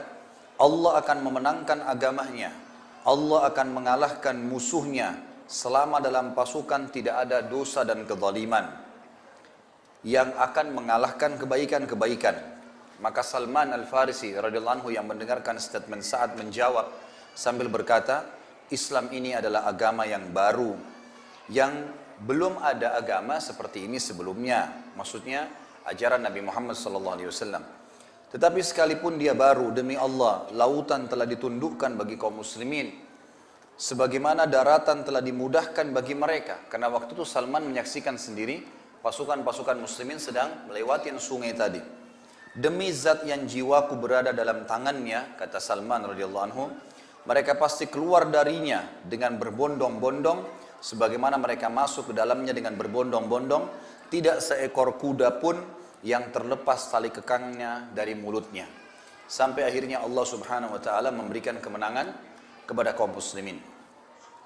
Kita masuk ke manaqib yang selanjutnya, kelebihan Sa'ad yang selanjutnya adalah poin ke-12, beliau termasuk ahli syura dari 6 orang yang telah dikumpulkan oleh Umar bin Khattab untuk memilih kandidat khalifah.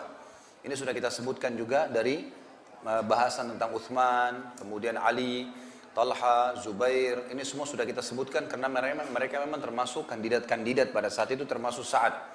Dan ada satu statement yang menarik di sini. Beliau bukan cuma sekedar menjadi kandidat pada saat itu, tapi beliau juga dikatakan oleh Umar pada saat mereka mau masuk ke dalam ruangan, Abdurrahman menjadi pemimpin dalam syurah ini. 6 orang sahabat, Uthman, Ali, Talha, Zubair, ya, Sa'ad dan Abdurrahman, gitu kan? Ke-6 orang ini Abdurrahman pemimpinnya. Dan kalau Sa'ad yang terpilih, berarti Sa'adlah khalifahnya. Jadi di sini ada isyarat dari Umar radhiyallahu anhu, kalau kalian prioritaskan pilih Sa'ad. Pada waktu itu ada Uthman, ada Ali. Ya. Jadi Sa'ad di sini ditunjuk langsung oleh Umar, tapi itu pun Umar cuma memberikan saran, mengatakan kalau Sa'ad kalian pilih maka tepat. Tapi siapapun yang terpilih selain Sa'ad, maka jangan pernah melepaskan diri untuk menjadikan Sa'ad sebagai penasehatnya, karena dia sebaik-baik penasehat. Jadi ini termasuk kelebihan atau manaqib yang ke-12, karena beliau termasuk 6 orang ahli syura dan juga kandidat khalifah pada saat itu. Yang ke-13, beliau terkenal sekali menghindarkan dirinya dengan fitnah. Yang dimaksud fitnah di sini adalah pada saat terjadi perang antara sahabat. Beliau termasuk sahabat yang tidak pernah hadir di perang Jamal, ya. Perang antara Ali sama Aisyah. Tidak pernah hadir di Siffin, perang antara Ali sama Muawiyah. Tidak pernah menghadiri semua peperangan yang terjadi antara muslim sama muslim. Beliau menghindari semua itu. Bahkan beliau menghindari semua yang berhubungan dengan perebutan khilafah. Setelah terbunuhnya Ali radhiyallahu anhu, orang banyak berebut khilafah, maka Sa'ad radhiyallahu anhu termasuk kandidat yang kuat, karena dia pada saat itu salah satu dari 6 orang yang disuruh oleh Umar untuk dipilih menjadi khalifah, tapi beliau tidak ikut-ikutan memperebutkan hal tersebut. Ya. Dikatakan oleh penulis buku di sini, ketika fitnah terjadi di antara para sahabat Nabi SAW, Sa'ad radhiyallahu anhu menjauh darinya. Dia berkata, aku tidak mengklaim bahwa dengan bajuku ini aku lebih berhak atas khilafah. Aku telah berjihad sementara aku adalah orang yang paling banyak mengenal jihad. Aku tidak menyesali diri jika seseorang laki-laki yang lebih baik dari aku, karena aku tahu dia pasti lebih baik daripada aku. Aku tidak akan berperang hingga mereka membawa sebuah pedang yang mempunyai 2 mata dan 1 lidah. Lalu ia berkata, ini mukmin atau ini kafir. Artinya dia tidak mau ikut-ikutan dalam fitnah yang terjadi di antara para sahabat. Kemudian Ali bin Zaid dari Hasan juga berkata, ketika fitnah terjadi orang-orang bertanya siapa sahabat yang terbaik. Karena sahabat ada yang menjadi 2 kubu, ada yang bersama Ali, ada yang bersama Muawiyah pada saat itu. Umumnya semua ikut, gitu kan? Tapi saat melepaskan diri.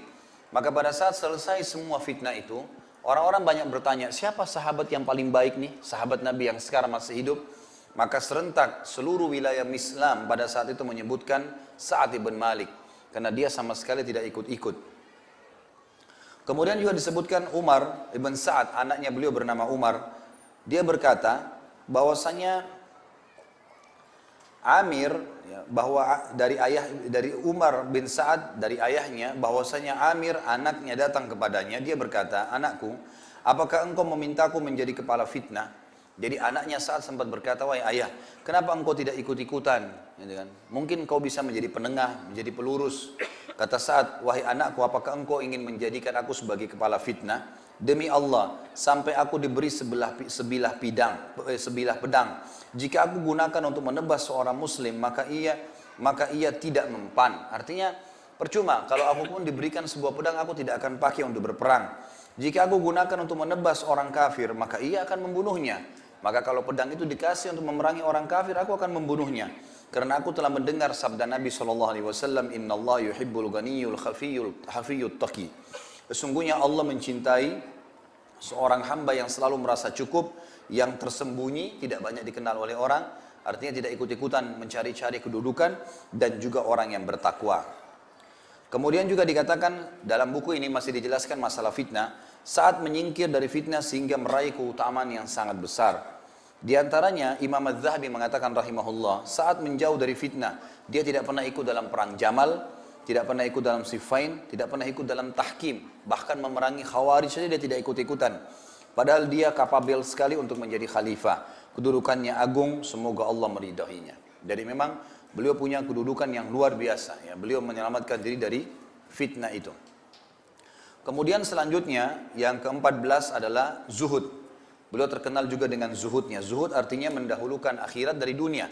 Seperti kalau lagi azan, kemudian ada orang lagi aktivitas, maka dia meninggalkan pekerjaannya untuk sholat misalnya. Maka itu dikatakan zuhud. Ada orang ingin menabung dengan ingin bersedekah. Ada orang yang minta, maka dia bersedekah. Maka ini namanya zuhud. Mendahulukan akhirat dari dunia. Ada pemahaman keliru di tengah-tengah masyarakat kita, dianggap zuhud itu meninggalkan dunia untuk akhirat. Ini keliru.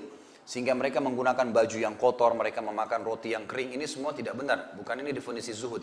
Makanya kita temukan sahabat-sahabat yang dianggap pemimpin zuhud. Seperti Abu Bakar, Umar, Uthman, Ali, Talha, Zubair. Mereka orang-orang yang mampu. Mereka punya kemampuan secara finansial. Tapi mereka selalu mendahulukan akhirat dari dunia. Dikatakan dalam buku ini zuhud Sa'ad ya, terhadap kepemimpinan. Jadi dia dimasukkan dalam masalah itu. Disebutkan bahwasanya Sa'ad pernah ditawarkan oleh beberapa orang untuk menjadi khalifah. Maka Sa'ad pun ya, didatangi juga oleh anaknya sendiri yang bernama Umar sambil berkata, wahai ayah, apakah engkau rela menjadi seorang yang tinggal di pedalaman? Karena pada saat terjadi fitnah, Sa'ad sempat tinggal jauh dari luar kota Madinah. Kemudian beliau mengembala kambing. Orang-orang yang lain semua sahabat lagi di Madinah. Ada yang coba meredam fitnah, ada yang terkena fitnah. Jadi luar biasa gitu. Maka Sa'ad pun menyendiri lalu mengembala kambing, gak ikut-ikutan. Anaknya berkata, wahai ayahku, apakah engkau rela menjadi seorang yang tinggal di pedalaman mengurus domba-domba? Sedangkan di Madinah orang-orang berebut kekuasaan. Maka Sa'ad memukul dada anaknya, maksudnya menepuknya sambil berkata, diamlah wahai anakku. Aku telah mendengarkan sabda Nabi SAW, Inna Allah yuhibbul abda at-taqiyya al-ghaniyya al-khafiyya. Inna Allah yuhibbul abda at-taqiyya al-ghaniyya al-khafiyya. Sesungguhnya Allah mencintai hamba yang bertakwa, kaya, punya kekayaan dan suka bersedekah, serta khafi, suka menyembunyikan amal-amal solehnya atau tidak ikut-ikutan dengan orang-orang yang ramai. Ini termasuk masuk dalam bab, dan hadis ini juga sering dipakai oleh para ulama. Hadis ini diriwayatkan oleh Imam Muslim tentunya, hadis sahih, masuk dalam bab zuhud, dan hadis ini selalu dipakai oleh para ulama-ulama untuk berpegang pentingnya menyatukan antara ketakwaan, patuh pada Allah, kekayaan yang suka disedekahkan, dan sukanya menyembunyikan amal soleh dan tidak ikut-ikut fitnah. Dan ini keluar diriwayatkan oleh Sa'ad radhiyallahu anhu dari Nabi SAW.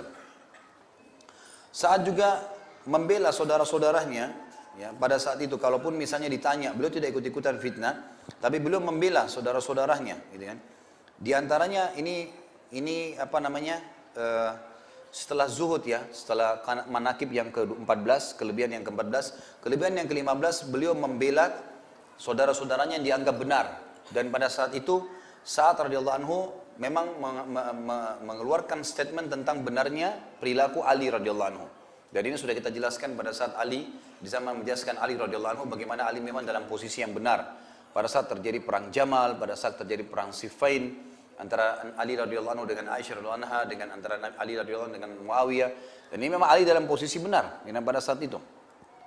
Dan sudah saya jelaskan panjang lebar riwayatnya. Tapi saat termasuk orang yang membela Ali pada saat itu, cuma tidak ikut-ikutan perang. Disebutkan dalam sebuah riwayat bahwasanya Qais bin Abi Azim, ini salah satu tabi'in rahimahullah, berkata, aku berada di Madinah, ketika itu aku sedang berkeliling di pasar. Aku tiba di batu-batu yang berminyak, maksudnya penjual-penjual minyak yang sedang berkumpul. Aku melihat orang-orang berkerumun di sekitar seorang pengendara kuda. Dan di atas punggung kuda itu ada seseorang yang mencaci maki Ali radhiyallahu anhu. Sementara orang-orang berdiri mengelilinginya dan mendengarkan apa yang sedang orang itu sampaikan. Tiba-tiba Sa'ad bin Abi Waqqas lewat. Lalu Sa'ad mengatakan kepada saya, siapa orang ini dan dia lagi ngomong apa? Maka saya berkata orang itu sedang mencela Ali bin Abi Thalib radhiyallahu anhu majma'in. Lalu Sa'ad melangkah maju, orang-orang minggir memberinya jalan sampai Sa'ad berdiri di depan laki-laki tersebut dan berkata, wahai orang ini, atas dasar apa engkau mencaci Ali bin Abi Thalib? Bukankah Ali adalah orang pertama yang masuk Islam? Bukankah dia orang pertama yang sholat bersama Rasulullah SAW? Bukankah dia orang yang paling zuhud? Bukankah dia orang yang paling berilmu? Bukankah dia menantu Rasulullah SAW, suami dari putrinya? Bukankah dia pemegang panji Rasulullah SAW dalam peperangan beliau? Kemudian saat menghadap kiblat dan berdoa mengatakan, ya Allah, sesungguhnya orang ini telah mencela salah satu dari walimu. Maka jangan engkau bubarkan kumpulan ini sampai engkau perlihatkan kekuasaanmu. Maka kata Qais yang meriwayatkan kisah ini, demi Allah, kami belum bubar hingga kedua kaki kuda orang tersebut terbenam dan orang itu terpelanting. Kepalanya membentur batu dan akhirnya pecah sehingga otaknya kelihatan dan dia mati seketika. Jadi ini riwayat yang menjelaskan bagaimana perilaku Sa'ad yang membela sahabat yang dianggap benar oleh beliau pada saat itu. Juga ada poin selanjutnya, kesabaran Sa'ad. Bagaimana Sa'ad sangat sabar dalam menghadapi permasalahan-permasalahan dalam kehidupan ini.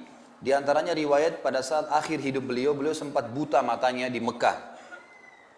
Dan orang-orang pun banyak berbondong-bondong mendatangi di akhir hidupnya. Banyak meminta didoakan dan Sa'ad doakan, dan kita sudah bilang Sa'ad adalah mustajab doa. Maka orang-orang pun pada datang minta didoain. Sampai akhirnya datang seseorang kepadanya berkata, wahai Sa'ad, ya, tepatnya ini Abdullah bin Sa'id rahimahullah, seorang tabi'in berkata, aku mendatangi Sa'ad dan pada saat itu aku masih belia, masih belasan tahun, dan kebetulan dia hafal Quran, Abdullah bin Sa'id, dan suaranya bagus termasuk qari Mekah. Maka aku pun memperkenalkan diri kepadanya, lalu kemudian Sa'ad berkata, engkaukah qari'nya orang-orang Mekah? Maka aku menjawab benar. Lalu dia menyebutkan kisah dan akhirnya maksudnya dia menceritakanlah kisahnya dia, bagaimana dia hafal Quran dan seterusnya. Kemudian pada saat itu aku berkata kepadanya, paman, jadi Abdullah bin Sa'id ini berkata kepada Sa'ad, paman, engkau mendoakan orang-orang sampai orang-orang itu selesai dari permasalahannya. Mengapa engkau tidak berdoa untuk dirimu sendiri sehingga Allah mengembalikan penglihatanmu? Maka Sa'ad tersenyum lalu berkata, anakku, ketetapan Allah atasku lebih baik daripada penglihatanku. Artinya, kalau Allah sudah tentukan yang seperti ini, ya sudah, berarti ini pasti yang terbaik buat aku. Maka aku akan pasti menerimanya. Aku pasti akan menerimanya. Dan ini bentuk kesabaran dari Sa'ad radhiyallahu anhu. Kemudian yang terakhir adalah kematian beliau, ya, sebagai penutup seperti biasa. Maka di akhir hidup beliau radhiyallahu anhu, beliau meninggal dunia dalam kondisi buta matanya, dan ulama mengatakan beliau telah tersatukan di dalam dirinya beberapa poin. Yang pertama, beliau mati sebagai sahabat Nabi, kemudian juga sebagai mujahid yang cukup banyak, ya, menghadapi kiprah di kancah peperangan. Kemudian juga beliau meninggal dalam kondisi buta matanya. Dan ada sebuah hadis Bukhari yang berbunyi, tidak ada seorang hamba yang aku ambil kedua matanya, penglihatannya, kemudian dia sabar, kecuali aku akan balas dengan dia surga. Jadi hampir semua permasalahan yang berhubungan dengan surga direbut oleh Sa'ad. Dia pernah ikut berjihad. Dan kata Nabi SAW, dua telapak kaki yang tersentuh dengan debu medan perang, dalam hadis riwayat Muslim, tidak akan pernah disentuh oleh api neraka. Dalam hadis yang lain dikatakan, orang kafir yang terbunuh oleh seorang mukmin di kancah peperangan tidak akan bersatu dengan mukmin yang membunuhnya. Artinya dia tidak akan masuk ke dalam neraka. Maka ini juga fadilah, ikut jihad. Dia sebagai sahabat Nabi, semua peperangan bersama Nabi diikutin sallallahu alaihi wasallam, dapat jaminan surga dan juga meninggal dalam kondisi buta, sementara buta ini adalah balasan surga juga bagi orang yang mengalaminya kalau dia bersabar. Mus'ab bin Sa'ad rahimahullah ini seorang tabi'in, anaknya Sa'ad, ya, lahir di zaman Umar bin Khattab. Ia berkata, pada saat ayahku menghadapi kematian, kepalanya berada di pangkuanku. Aku menangis, lalu ayahku mengangkat kepalanya kepadaku, dia berkata, anakku, Apa yang membuatmu menangis? Aku menjawab, kedudukanmu dan apa yang aku lihat padamu. Artinya aku sangat mencintaimu ayah, dan aku juga sedang melihat kamu dalam kondisi seperti ini, keadaanmu mau meninggal. Dia berkata, anakku jangan kau menangis karena Allah tidak akan menyiksa aku. Sesungguhnya aku termasuk penghuni surga. Maka Imam Az-Zahabi menanggapi statement ini mengatakan, saat benar demi Allah, tentu keselamatan telah Allah berikan kepadanya. Az-Zuhri juga berkata bahwasanya Sa'ad bin Abi Waqqas menghadapi ajalnya, dia meminta jubah dari wol bekas. Jadi ada baju wol yang sudah sangat tua milik beliau. Beliau berkata, kafanilah aku dengan baju ini. Aku dulu memakainya pada saat menghadapi orang-orang musyrikin di perang Badr. Lalu aku menyimpannya untuk hari ini, maksudnya untuk kematian. Lalu kemudian saat pun meninggal, seperti normalnya orang-orang meninggal, bukan di kancah peperangan.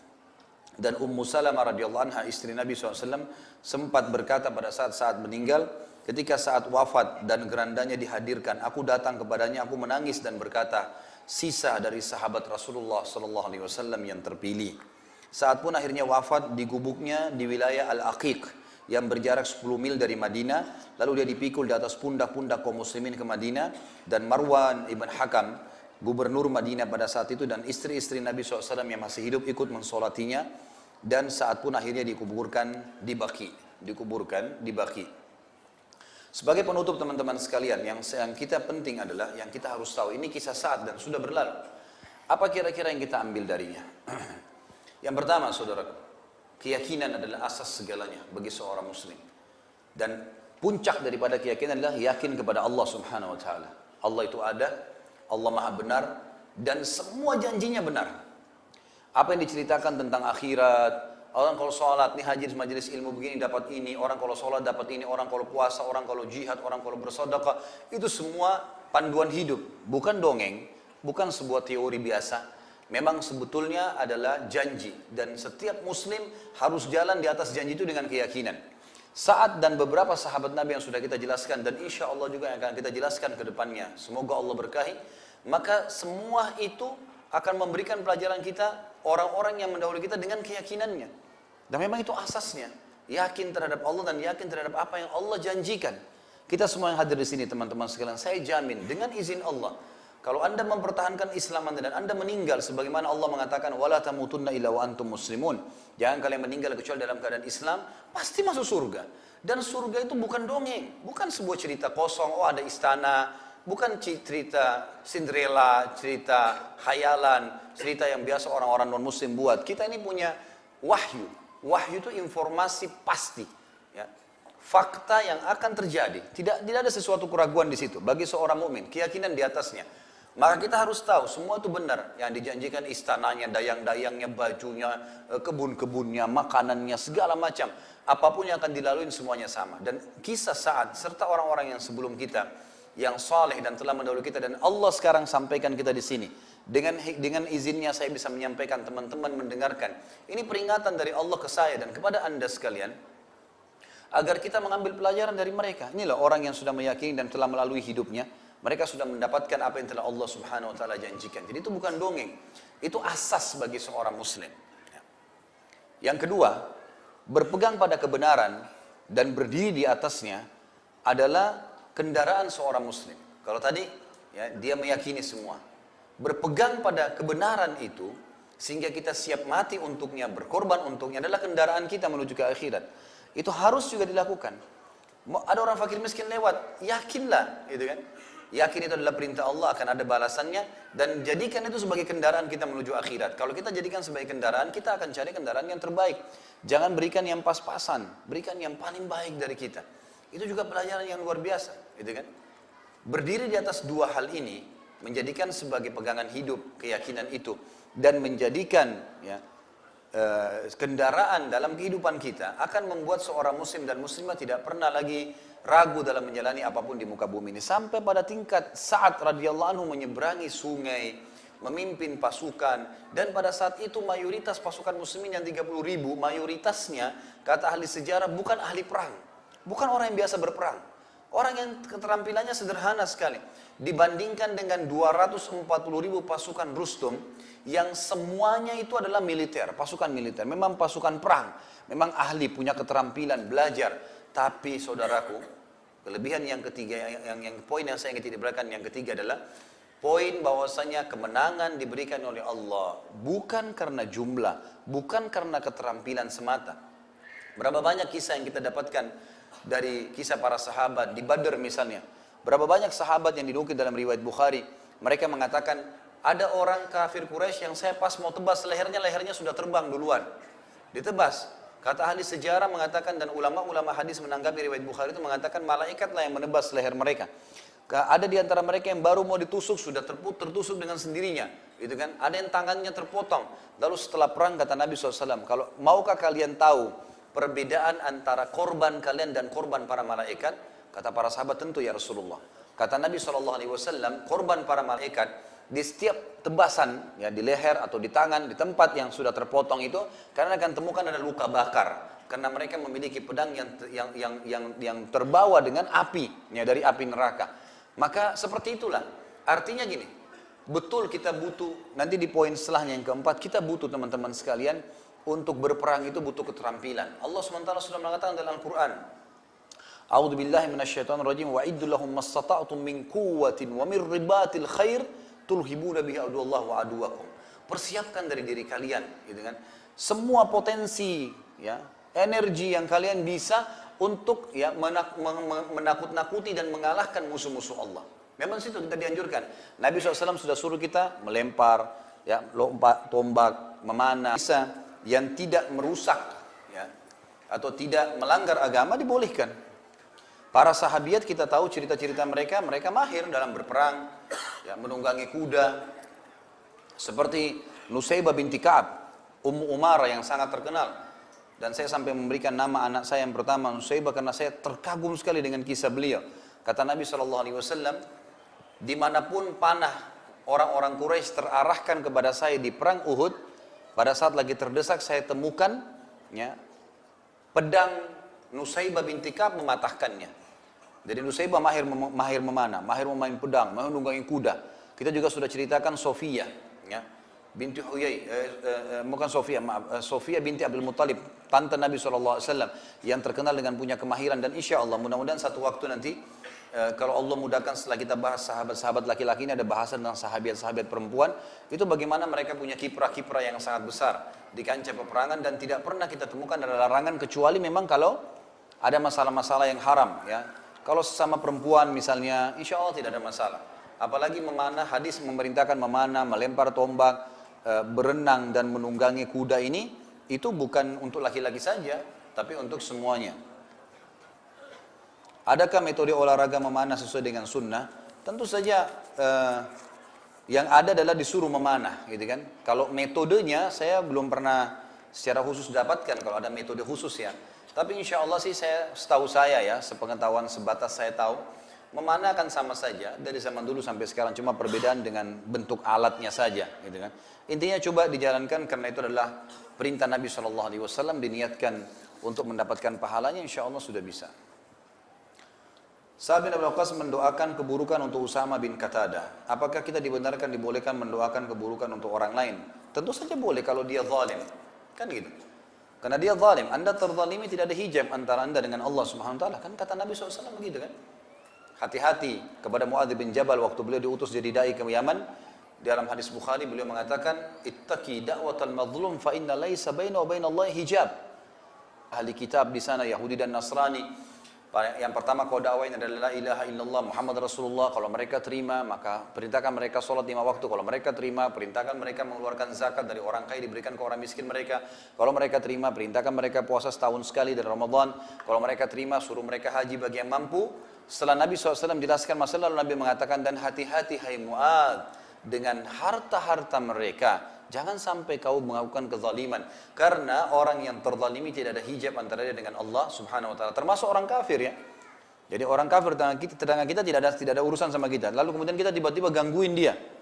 Terzalimi. Orang kafir enggak apa-apa diambil mobilnya misalnya. Dia terzalimi. Kalau dia berdoa sama Allah, khusus orang yang terzalimi, orang kafir pun diijabah sama Allah. Nah, saat di sini waktu selesai pembebasan Persia, maka Umar bin Khattab menobatkan jadi gubernur. Dia yang pegang. Dan gubernur ini bukan kayak kita di Indonesia sekarang. Yang gubernur kan paling cuma mungkin DKI misalnya. atau wilayah-wilayah tertentu saja kecil. Kalau gubernur zaman dulu itu besar. Ya, wilayah kekuasaannya seluruh Persia, Irak, Iran, Rusia, semuanya di bawah Sa'ad. Jadi ini seperti kekuasaan kerajaan sendiri. Pada saat itu dia difitnah oleh Usama bin Qatadah tadi. Difitnah, dikatakan dia sholatnya tidak benar, gitu kan. Maka Umar bin Khattab tadi saya sudah sebutkan, tradisi beliau kalau beliau dapat laporan, maka beliau menarik dulu gubernurnya itu, karena tidak bisa komunikasi seperti sekarang mudah via telepon atau datang dengan cepat dengan pesawat, maka dipanggil ke Madinah baru diluruskan gitu. Ternyata tidak benar dan sempat Umar menawarkan kembali agar saat kembali, tapi saat sudah tidak mau. Dan saat sempat berkata, ya Allah, kalau seandainya hambamu itu, si Usama bin Qatadah, dia melakukannya itu karena ingin membuat fitnah, karena ria, ya, karena memang mau memecahkan kaum muslimin, maka susah, panjangkan umurnya, berikan dia kefakiran dan juga ya berikan kepadanya berbagai macam fitnah. Jadi di sini saat terzalimi sampai Umar bin Khattab mencopot dari jabatannya, maka dia pun mendoakan masalah itu. Jadi boleh saja, ya, itu bukan hal yang salah. Tadi dikatakan apabila kisah sejarah seperti ini dijadikan film, ditakutkan artis yang memerankan tidak setara dengan ahli maksiat. Bagaimana kalau dijadikan film animasi? Ini masih khilaf di antara ulama tentang masalah itu, tentang boleh atau tidak ya, kalau masuk dalam pendidikan. Seperti misalnya membuat buku, gitu. Umumnya ulama mengatakan kalau dia tidak utuh dalam bentuk manusia, misal seperti teman-teman yang sudah paham sunnah tentunya, mereka kalau buat buku tentang kisah sahabat ini pasti daerah wajah gambar itu dihilangkan gitu kan. Sementara yang lainnya pakaian, tangan itu biasa saja. Ini yang saya tahu dibolehkan. Tapi kalau dia utuh dibuat alisnya, matanya, nanti kesannya seperti itu, maka itu tidak dibolehkan. Ini Allah alam yang saya tahu. Kerajaan atau wilayah manakah yang masuk ekspansi wilayah Islam yang menerima tawaran dengan damai dan tanpa peperangan? Kalau tidak semua wilayah tentu diekspansi dengan peperangan ya. Jadi seperti misalnya Taif, kalau di Saudi ya. Kemudian Tabuk, wilayah Tabuk, perang Tabuk. Nabi SAW ke sana dan orang-orang Romawi tidak ada yang berani keluar. Wilayah itu ditinggalkan sama mereka. Gitu kan? Beberapa suku-suku Arab pada saat itu juga termasuk. Kemudian setelah Amr bin As masuk ke Mesir, maka Tunis, Jazair, Maroko juga masuk dengan damai, ya, bukan dengan peperangan. Gitu kan? Ditawarin Islam, mereka masuk Islam kaumnya. Sampai kita tahu di sana berdiri kerajaan-kerajaan besar Islam seperti Murabitun, Muwahhidun. Itu kan ada memang wilayah-wilayah yang akhirnya mereka mengekspansi Islam ke Spanyol, gitu kan? Jadi itu wilayah-wilayah yang kurang lebih yang masuk damai. Termasuk Indonesia masuk dengan dakwah kan, dengan damai, bukan dengan peperangan. Pada saat berperang Rasulullah SAW masih ada di tengah sahabat. Firman Allah dan hadis Rasulullah belum selesai dan sempurna seperti saat ini. Kenapa pada saat ekspansi yang ditawarkan adalah kitabullah dan hadis Rasulullah? Pada saat itu pun belum dikumpulkan dan dibukukan. Maksudnya adalah kami akan beritahukan kepada kalian apa itu hukum Islam berdasarkan Al-Quran dan Sunnah. Bukan berarti harus dalam bentuk buku dikasih, gitu kan? Itu yang dimaksud artinya kami akan sampaikan kepada kalian hukum Allah Tuhan kami dan Rasul yang diutus oleh Allah SWT. Ini loh hukum-hukumnya, kalian terapkan dalam kehidupan kalian. Dan itu pada zaman-zaman dulu memang sudah ada ahli-ahlinya, ya, ada ulama-ulama. Nanti maksudnya ulama akan ditaruh di wilayah-wilayah tersebut akan mengajarkan kepada mereka. Mengapa Rasulullah SAW ikut berperang bila beliau tidak diizinkan membunuh? Ya, tentu sebagai pemimpin, sebagai contoh. Gitu kan? Beliau bukan tidak diizinkan membunuh ya, artinya beliau menghindari masalah membunuh itu dan Allah Subhanahu Wa Taala memang menekankan kepada Nabi-Nya Muhammad SAW tidak membunuh kecuali memang orang yang diinstruksikan, gitu kan? Orang yang diinstruksikan.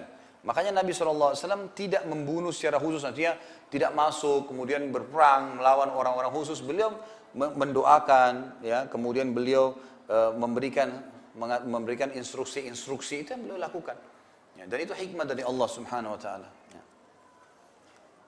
Jadi Nabi SAW pun kalau menemukan orang-orang yang harus dibunuh, beliau menyuruh sahabat-sahabatnya. Nabi SAW tidak melakukannya secara langsung.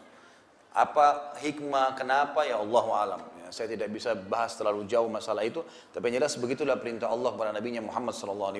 Ya. Bagaimana pandangan Pak Ustadz terkait kalau bangsa yang kuat pasti akan mengalahkan bangsa yang lemah? Dan jika kita berkaca begitu kuat dan hebatnya kaum muslimin di masa lalu, kemudian jika kita kaitkan dengan kondisi bangsa Indonesia dan muslim khususnya saat ini sedang digempur dengan begitu dahsyatnya dan strategi dengan strategi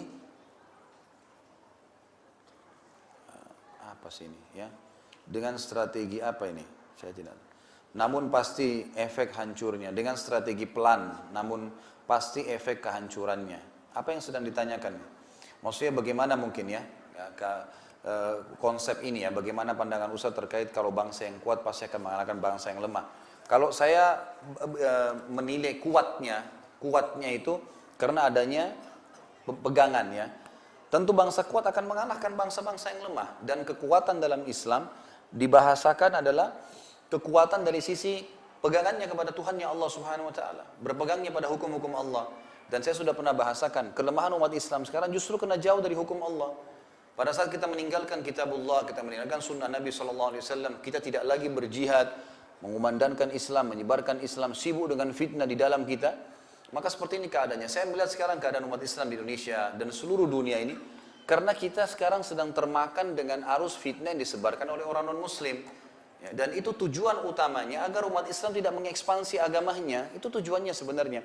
Kita disibukkanlah dengan tontonan-tontonan, dengan perlombaan-perlombaan yang dibuat, perlombaan musik lah, menjadi artis lah, menjadikan semua itu sebagai target hidup. Bahkan sampai anak kecil pun ditanya mau jadi apa, mau jadi artis gitu kan. Jadi targetnya itu bukan menjadi orang yang saleh, hafal Quran, bukan lagi itu dianggap kolot semua. Kita tersibukkan dengan itu semua sehingga kita tidak lagi menerapkan hukum Allah Subhanahu wa taala. Ini kelemahan. Dan ini yang saya katakan tadi, kita harus kembali memang, kembali kepada Al-Quran dan Sunnah, kembali kepada kisah para sahabat yang mulia. Ini hal insya Allah yang akan membangkitkan kembali umat Islam. Dan Ali radhiyallahu pernah berkata kebatilan yang teratur dengan rapi itu akan mengalahkan kebenaran yang semberawut, gitu kan? Dalam arti kata sini semberawut memang dia tidak punya landasan, tidak punya berpegang. Statement yang lain dari para ulama salaf kita, kalau tidak salah seorang tabi'in pernah mengatakan, kaum muslimin selalu menang dalam kancah peperangan. Itu dikarenakan karena di peperangan di situ mereka punya hubungan dengan Tuhannya Allah dan tidak ada kemaksiatan. Sementara musuhnya pasti lebih kuat dari sisi senjata, dari sisi persiapan, dan itu sudah dari dulu pasukan musuh pasti lebih kuat. Sampai hari kiamat mungkin akan terjadi hal yang sama. Dan Allah memberikan kemenangan kepada mereka justru karena kepatuhannya kepada Allah. Kalau seandainya di pasukan muslimin dan muslimin memenangkan pasukan dari orang kafir karena kemaksiatan mereka kepada Allah. Kalau seandainya muslimin juga bermaksiat kepada Allah, maka pastilah kemaksiatan itu, maaf ini statement Umar kepada Sa'ad memang, saya lupa tadi sampaikan. Jadi sempat Umar mengatakan hati-hati wahai Sa'ad, karena pasukan muslimin diberikan kemenangan oleh Allah karena dekatnya mereka kepada Allah, patuhnya kepada Allah, dan karena maksiatnya musuhnya, musuh mereka kepada Allah. Sementara jumlah mereka lebih banyak, kekuatan mereka lebih besar, persiapan mereka lebih besar. Kalau seandainya di pasukan muslimin ada perbuatan dosa, jangan sampai kau menganggap remeh dosa sekecil apapun, karena kalau ada maksiat di tengah-tengah umat Islam, yang kalian mempertemukan dengan maksiatnya orang kafir itu kekeliruan yang fatal.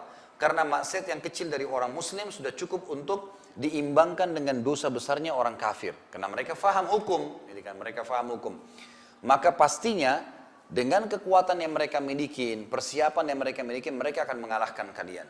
Jadi memang seperti itu gambarannya. Terinspirasi dari bahasan sahabat Sa'ad bin Waqqas tadi, bagaimana jihadnya para wanita saat ini menghadapi faham Syiah. Tentu saja Syiah sudah saya sering bahasakan Syiah adalah pemahaman yang dibentuk oleh Abdullah bin Sabah, orang Yahudi, gitu kan? Kalau saya melihat Syiah ini sekarang lebih cenderung seperti orang-orang munafik di zaman Nabi SAW. Mengaku Islam tapi bukan Muslim, gitu kan? Karena mereka mengatakan Quran kurang, sahabat dikafirkan, cari masalah dengan kaum muslimin, di musim haji buat masalah, di Syria bantai orang, rusak masjid, bikin kacau semuanya, gitu kan? Dan saya sudah pernah bahasakan, tidak ada alasan orang-orang Syiah ini betul mereka dibentuk oleh orang kafir dan kelihatan kok orang-orang pakai akal sehat tuh.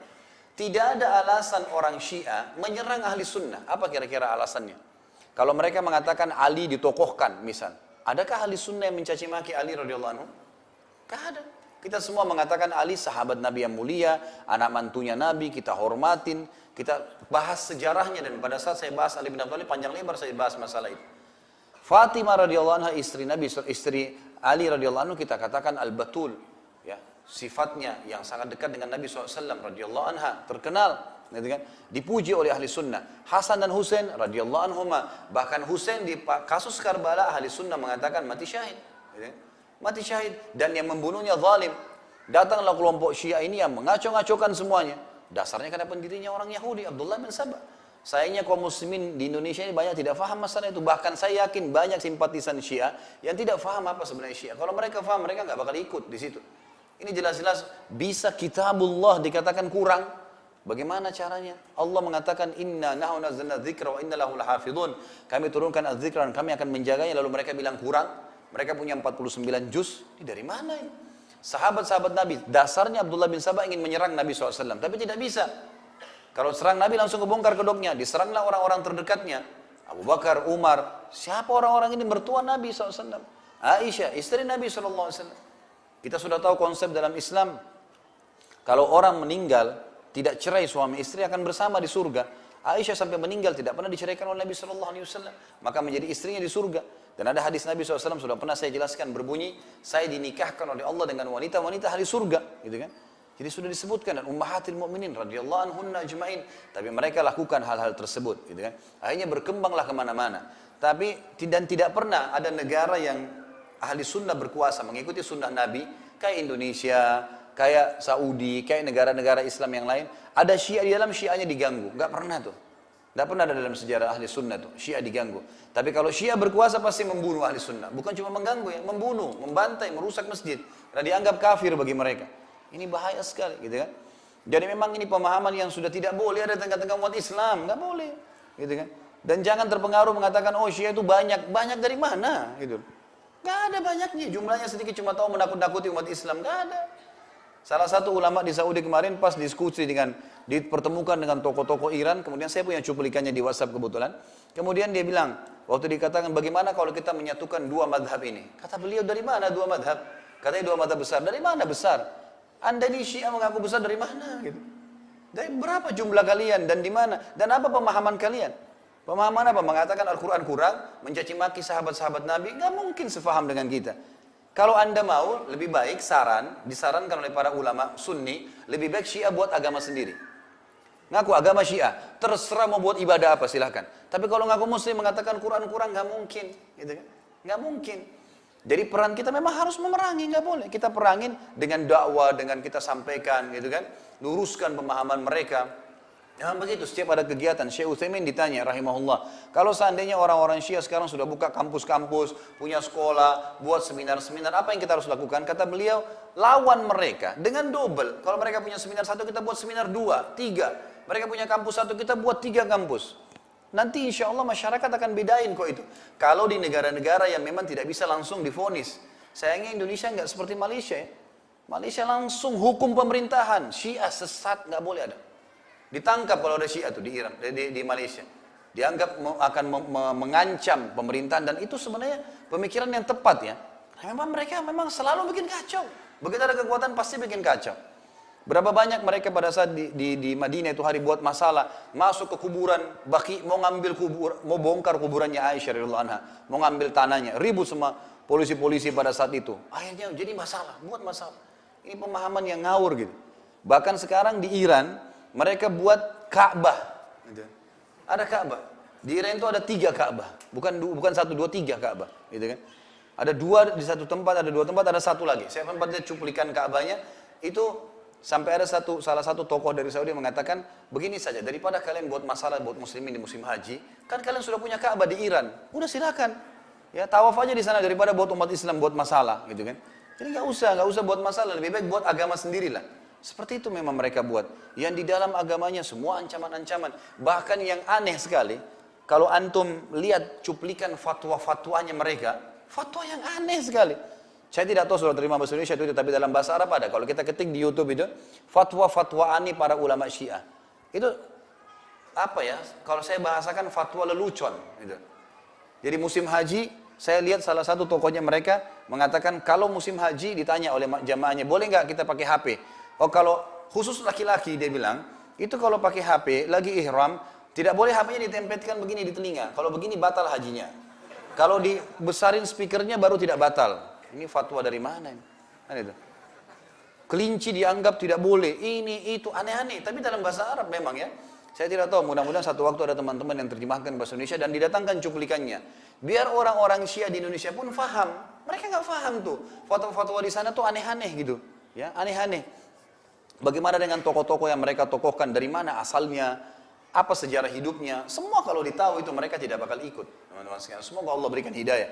Apalagi di Indonesia ini memang kita sangat subur ya. Karena orangnya umumnya apa yang disampaikan bisa diterima. Kan gitu.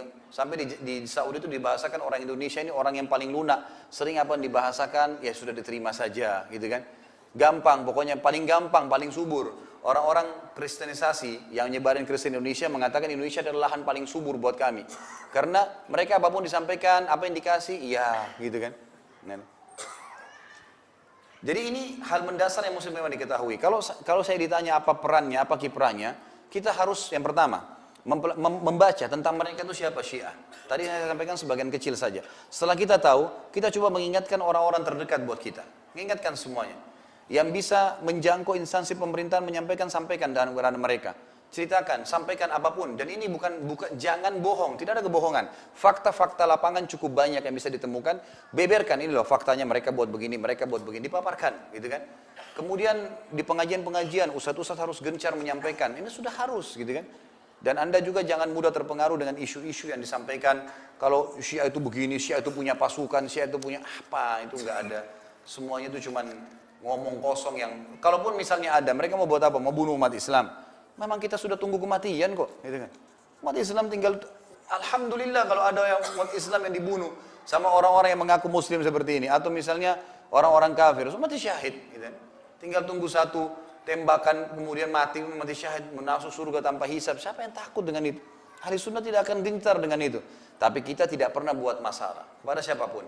Dan ulama mengatakan berperilaku dengan orang-orang Syiah ini sama persis perilaku Nabi SAW dengan orang munafikin di Madinah. Waktu Umar bin Khattab ingin menebas lehernya Abdullah bin Abi Salul karena dia pimpinan munafikin, kata Umar, ya Rasulullah izinkan saya tebas lehernya. Kata Nabi SAW, jangan.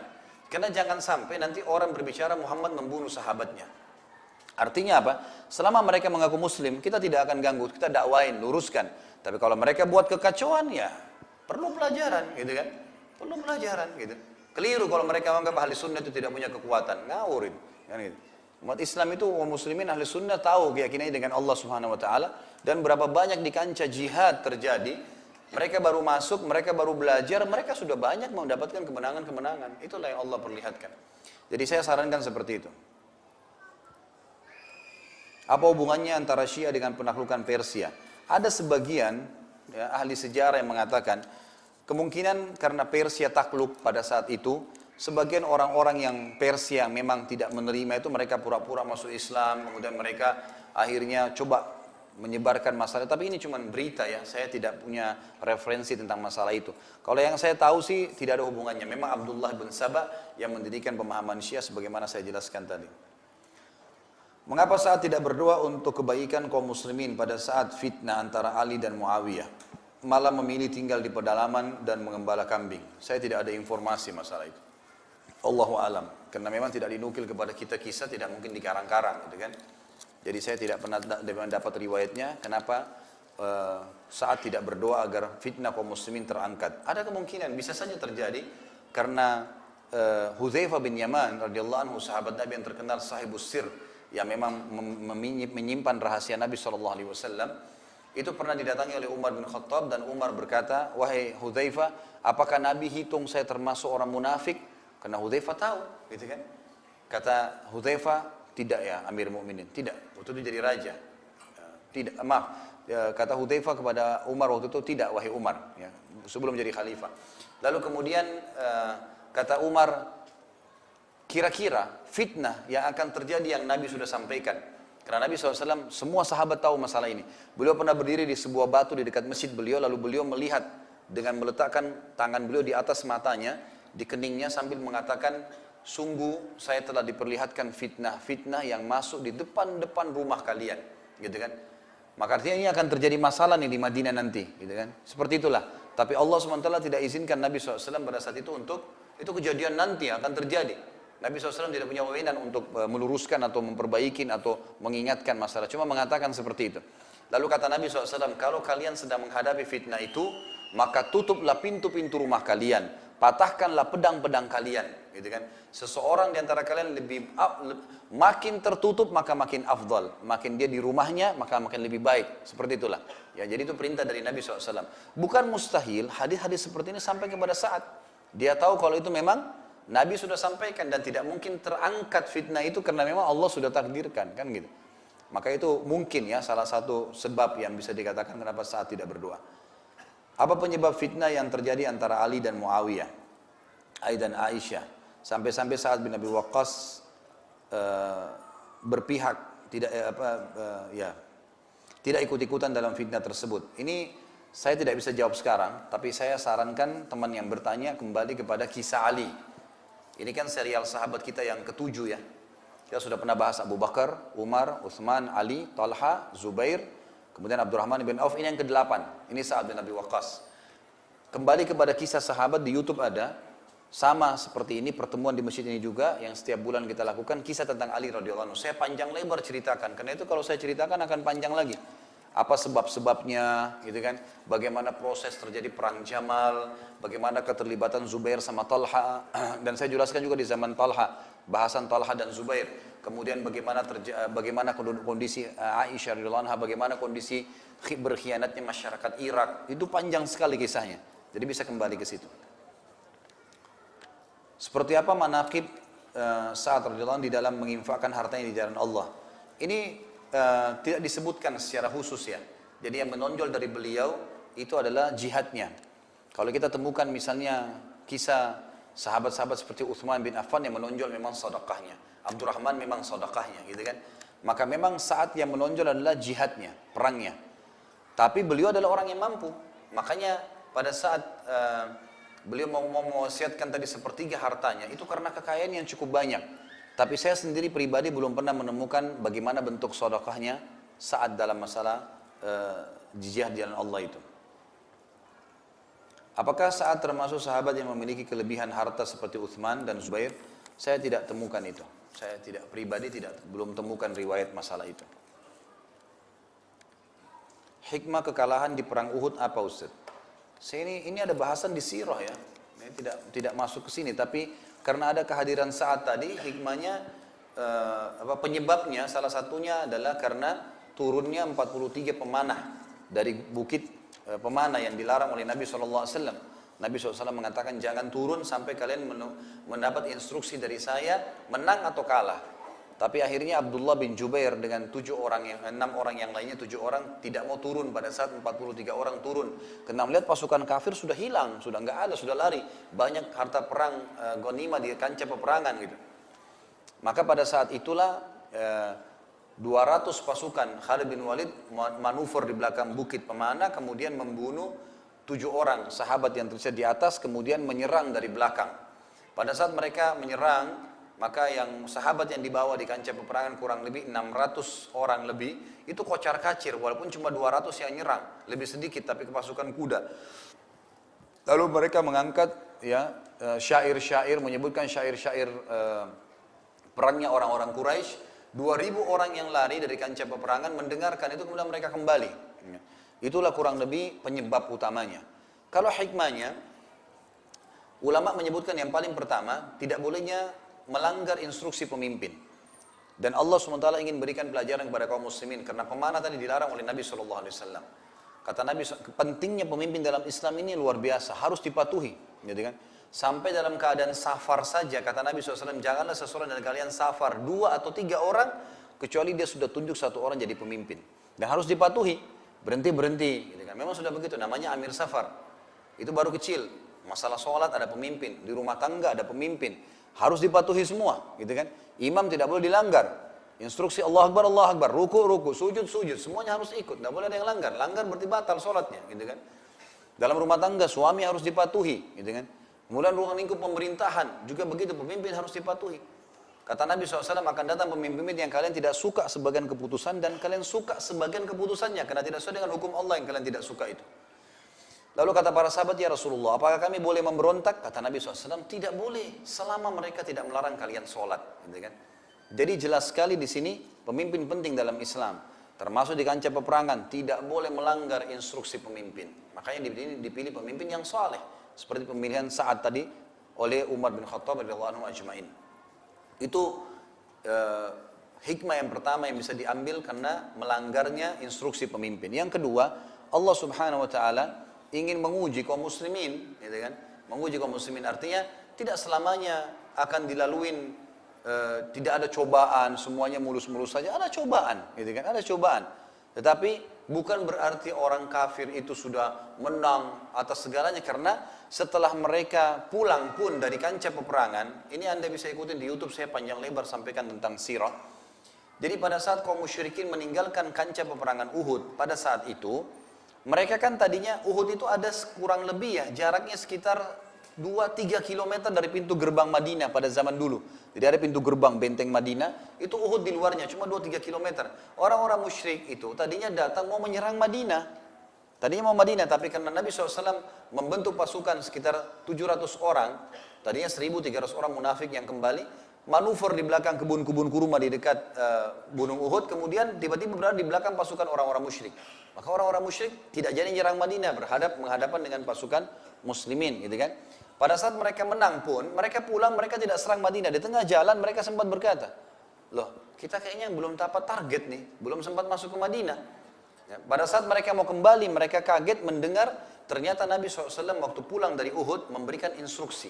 Semua yang hadir di Uhud, luka atau sehat, semua jangan masuk ke rumahnya, bahkan tidak boleh mandi pada saat itu. Tidak masuk ke rumah. Biasanya mereka habis jihad, mereka perang, pulang, mereka bersihkan badannya ini dalam kondisi seperti itu. Tidak masuk ke rumahnya, naik kendaraannya, kemudian mengejar orang-orang Quraisy yang sudah luka-luka nih. Semua mengejar sampai menuju ke sebuah tempat namanya Hamrat Asad. Hamrat Asad ini sebuah wilayah yang orang-orang Quraisy tahu tempat itu. Tiba pasukan muslimin di sana, orang-orang Quraisy kaget, kok bisa pasukan baru dikalahkan sudah bisa bentuk pasukan lagi, gitu kan? Maka mereka akhirnya jadi ragu untuk kembali.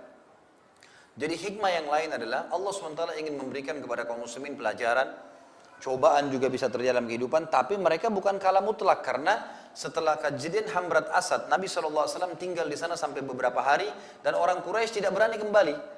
Mereka pulang, akhirnya di Jazirah Arab tersebar berita pada saat itu kalau muslimin sempat dikalahkan lalu kemudian mereka menang dan Quraisy tidak berani ketemu. Berarti Allah SWT menghibur juga para sahabat pada saat itu dengan kemenangan di Hamrat Asad, dan itu tidak bisa dipisahkan dengan perang Uhud.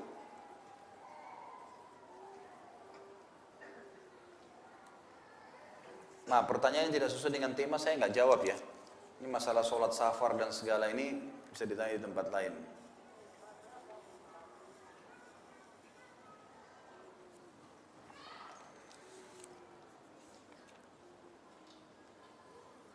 Bagaimana cara sholat dalam keadaan perang? Mohon dicontohkan. Bagaimana caranya contohkan? Kita bentuk pasukan dulu. Baru saya praktekin. Jadi jangan minta dicontohkan, gitu kan? Ada namanya sholatul khauf. Sholatul khauf, dan ini di YouTube juga sudah ada. Bab khusus saya bahas masalah sholatul khauf.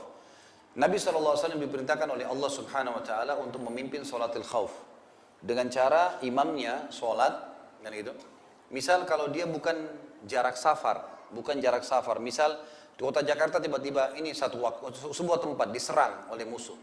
Kita dalam kota kita, gitu kan? Maka sholatnya pada saat berhadapan dengan musuh, imamnya berdiri, gitu kan? Kemudian datanglah pasukan pertama yang sholat bersama imam. Begitu rakaat kedua, gitu kan? Imamnya duduk, tetap tidak berdiri. Imamnya tahiyat, kemudian dia duduk. Lalu makmum yang ada di belakang menyempurnakan 2 rakaat yang tersisa. Mereka bubar, datang makmum yang kedua yang belum sholat, yang tadinya berjaga-jaga ikut. Begitu mereka sudah susun saf, imamnya berdiri melanjutkan 2 rakaat sisa lalu mereka ikut. Jadi semuanya ikut sholat berjamaah tapi cuma dapat 2 rakaat. Setelah imam 2 rakaat, gitu kan, imamnya salam lalu yang baru datang melanjutkan 2 rakaat yang tersisa. Ya, seperti itu. Dan dibolehkan dalam peperangan untuk memegang senjata. Boleh memegang senjata sambil ibadah, yani sambil sholat. Tinggal bahasan para ulama bagaimana kalau seandainya perang sedang berkecamuk. Apakah mereka tunda sholatnya atau tidak. Salah satu yang boleh menjamak sholat di kancah peperangan. Gitu kan? Kalau dianggap memang peperangan itu bisa selesai. Tapi kalau peperangan tidak bisa selesai maka mereka sholat dalam keadaan mereka. Keadaan mereka. Jadi misalnya di atas tunggangan, seperti orang kalau lagi safar, dia sholat, gitu kan? Dalam kondisi bagaimana keadaan mereka itu. Ustaz, apakah sahabat saat pernah memimpin pasukan dalam penaklukan Konstantinopel? Kalau pernah, bagaimana hasil usaha beliau dalam penyerangan tersebut? Saya belum tahu, saya tidak pernah temukan riwayat masalah itu. Yang saya tahu itu ada Abu Ayyub al-Ansari, ya. Sahabat Nabi yang lain memang yang pernah ikut di kancah peperangan dan menuju Konstantinopel dan beliau sempat wafat sebelum sampai ke sana. Kalau saat saya belum tahu, Allahu a'lam. Bagaimana bisa Persia yang sudah dikuasai Islam bisa jadi negara Syiah? Ya ini karena fanatisme ya. Dari pemahaman itu diangkatlah disebarkanlah di sana. Dan memang Iran itu atau wilayah Persia tidak semuanya Syiah. Wilayah Persia itu banyak ahli sunnah, mayoritasnya ahli sunnah ya, wilayah Persia ya. Seperti misalnya kita tahu wilayah Rusia, Azerbaijan gitu kan, Uzbekistan, itu negara-negara sunni semua. Irak, kan itu. Iran pun di dalamnya itu ada, kalau saya tidak salah sekitar 1,5 juta ahli sunnah, gitu kan. Ada di dalamnya ahli sunnah. Jadi bukan semuanya Syiah. Jadi Syiah itu segelintir, memang ada dan banyaknya mereka di Iran, gitu kan. Banyaknya di Iran. Hanya itu, jadi tidak semua wilayah Persia. Pemahaman ini memang pasti menyebarlah karena semua pemahaman apapun yang sesat, yang menyimpan dari agama Islam, pasti didukung oleh syaitan, pasti. Ya, syaitan akan kembangkan masalah-masalah seperti ini. Allahu a'lam.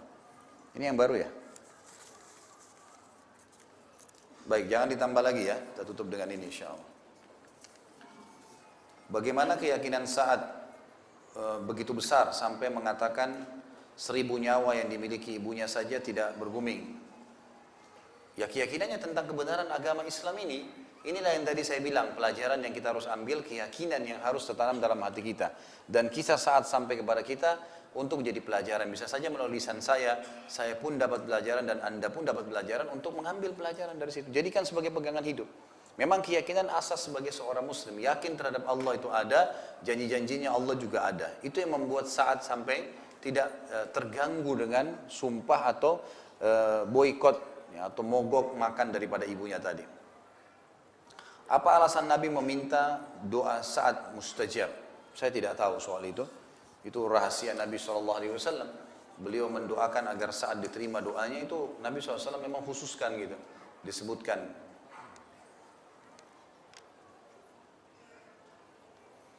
Apakah boleh kami memerangi pemerintah Indonesia yang zalim? Apa ini? Apa ya? Pokoknya apa tindakan kami yang arif? Jawaban saya tidak boleh. Kenapa harus memerangi pemerintah? Bagaimana caranya perangi pemerintah? Nggak boleh. Jadi Nabi SAW tadi sudah saya sebutkan, subhanallah hadisnya kan? Hadis Nabi jelas, akan datang pemimpin-pemimpin setelahku meninggal, yang kalian suka sebagian keputusannya karena sesuai dengan hukum Allah, dan ada yang kalian tidak suka karena tidak sesuai dengan hukum Allah. Kata para sahabat apa? Boleh kami memberontak? Ya Rasulullah, sahabat sudah tanya dulu. Kata Nabi SAW, tidak boleh selama mereka tidak larang kalian sholat. Riwayat lain mengatakan selama mereka sholat, gitu kan? Kalau selama masjid masih dibolehkan, azan, sholat. Apalagi kayak kita sekarang, Masya Allah di Indonesia boleh pengajian, boleh muslim bebas pakai pakaiannya. Kalau Ramadan diiklankan, haji, pemerintah ikut-ikutan mengaturnya, gitu kan. Ada Majelis Ulama Indonesia, ada Departemen Agama, ada Pengadilan Agama. Nikah dengan cara Islam, cerai dengan cara Islam, warisan bisa dengan cara Islam, ada. Tapi ada memang orang-orang yang lain, ya itu terjadi. Tapi kan kita ada, umat Islam kan, tidak ada masalah sebenarnya. Kenapa harus memerangi, gitu kan. Jadi ini harus diperbaikin dulu. Kita lebih baik mendakwahi, meluruskan, gitu kan. Ya, kecuali kalau sudah sholat tidak boleh, masjid ditutup, nah itu lain. Ya. Itu lain, itu sudah masuk dalam sabda Nabi SAW tadi.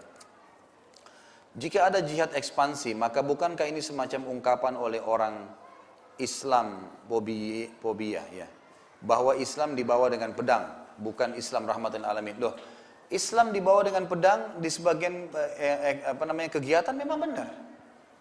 Bukan berarti pedang itu kita bawa berarti kita itu kejam, tidak. Karena pedang itu diayunkan setelah menolak Islam dulu. Kan ditawarin dulu Islam. Dan kata para ulama, apa sebabnya, apa hikmahnya, kenapa setelah tawarin Islam harus bayar jizyah? Kalau mereka tidak mau bayar upeti, maka mereka diperangin. Karena mereka menolak kebenaran. Orang yang mengatakan, oh berarti Islam itu disebarin dengan kekerasan atau ini, bukan kekerasan kok itu. Dan kita juga punya konsep kan dalam jihad, tidak boleh bunuh orang tua, nggak boleh bunuh orang perempuan, nggak boleh bunuh anak-anak, nggak boleh rusak fasilitas umum, nggak boleh rusak tempat ibadah, nggak boleh bunuh hewan-hewan, nggak boleh bunuh tumbuh-tumbuhan. Ada hadis Nabi yang menjelaskan masalah itu. Jadi kita punya konsep gitu kan. Mereka mau mengatakan seperti itu tuh terserah saja. Yang jelas memang Islam di sebagian wilayah tersebar dengan dakwah, sebagian dengan jihad memang. Dan jihad itu bagian daripada dakwah.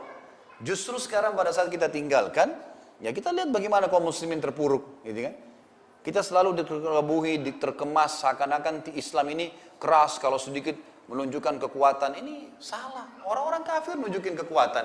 Amerika masuk di Irak, ya, beberapa orang negara-negara kafir main masuk, Israel masuk ke Palestina. Terus apa yang kita bisa lakukan? Coba kalau ada seperti pasukan Salahuddin Al-Ayyub, gitu kan? Pasukan-pasukan jihad yang memang siap ekspansi. Pada saat itu langsung Salahuddin berangkat, ditutus oleh Nuruddin Az-Zinki, gubernurnya Khilafah Abbasiyah, mengutus Salahuddin menuju ke Mesir.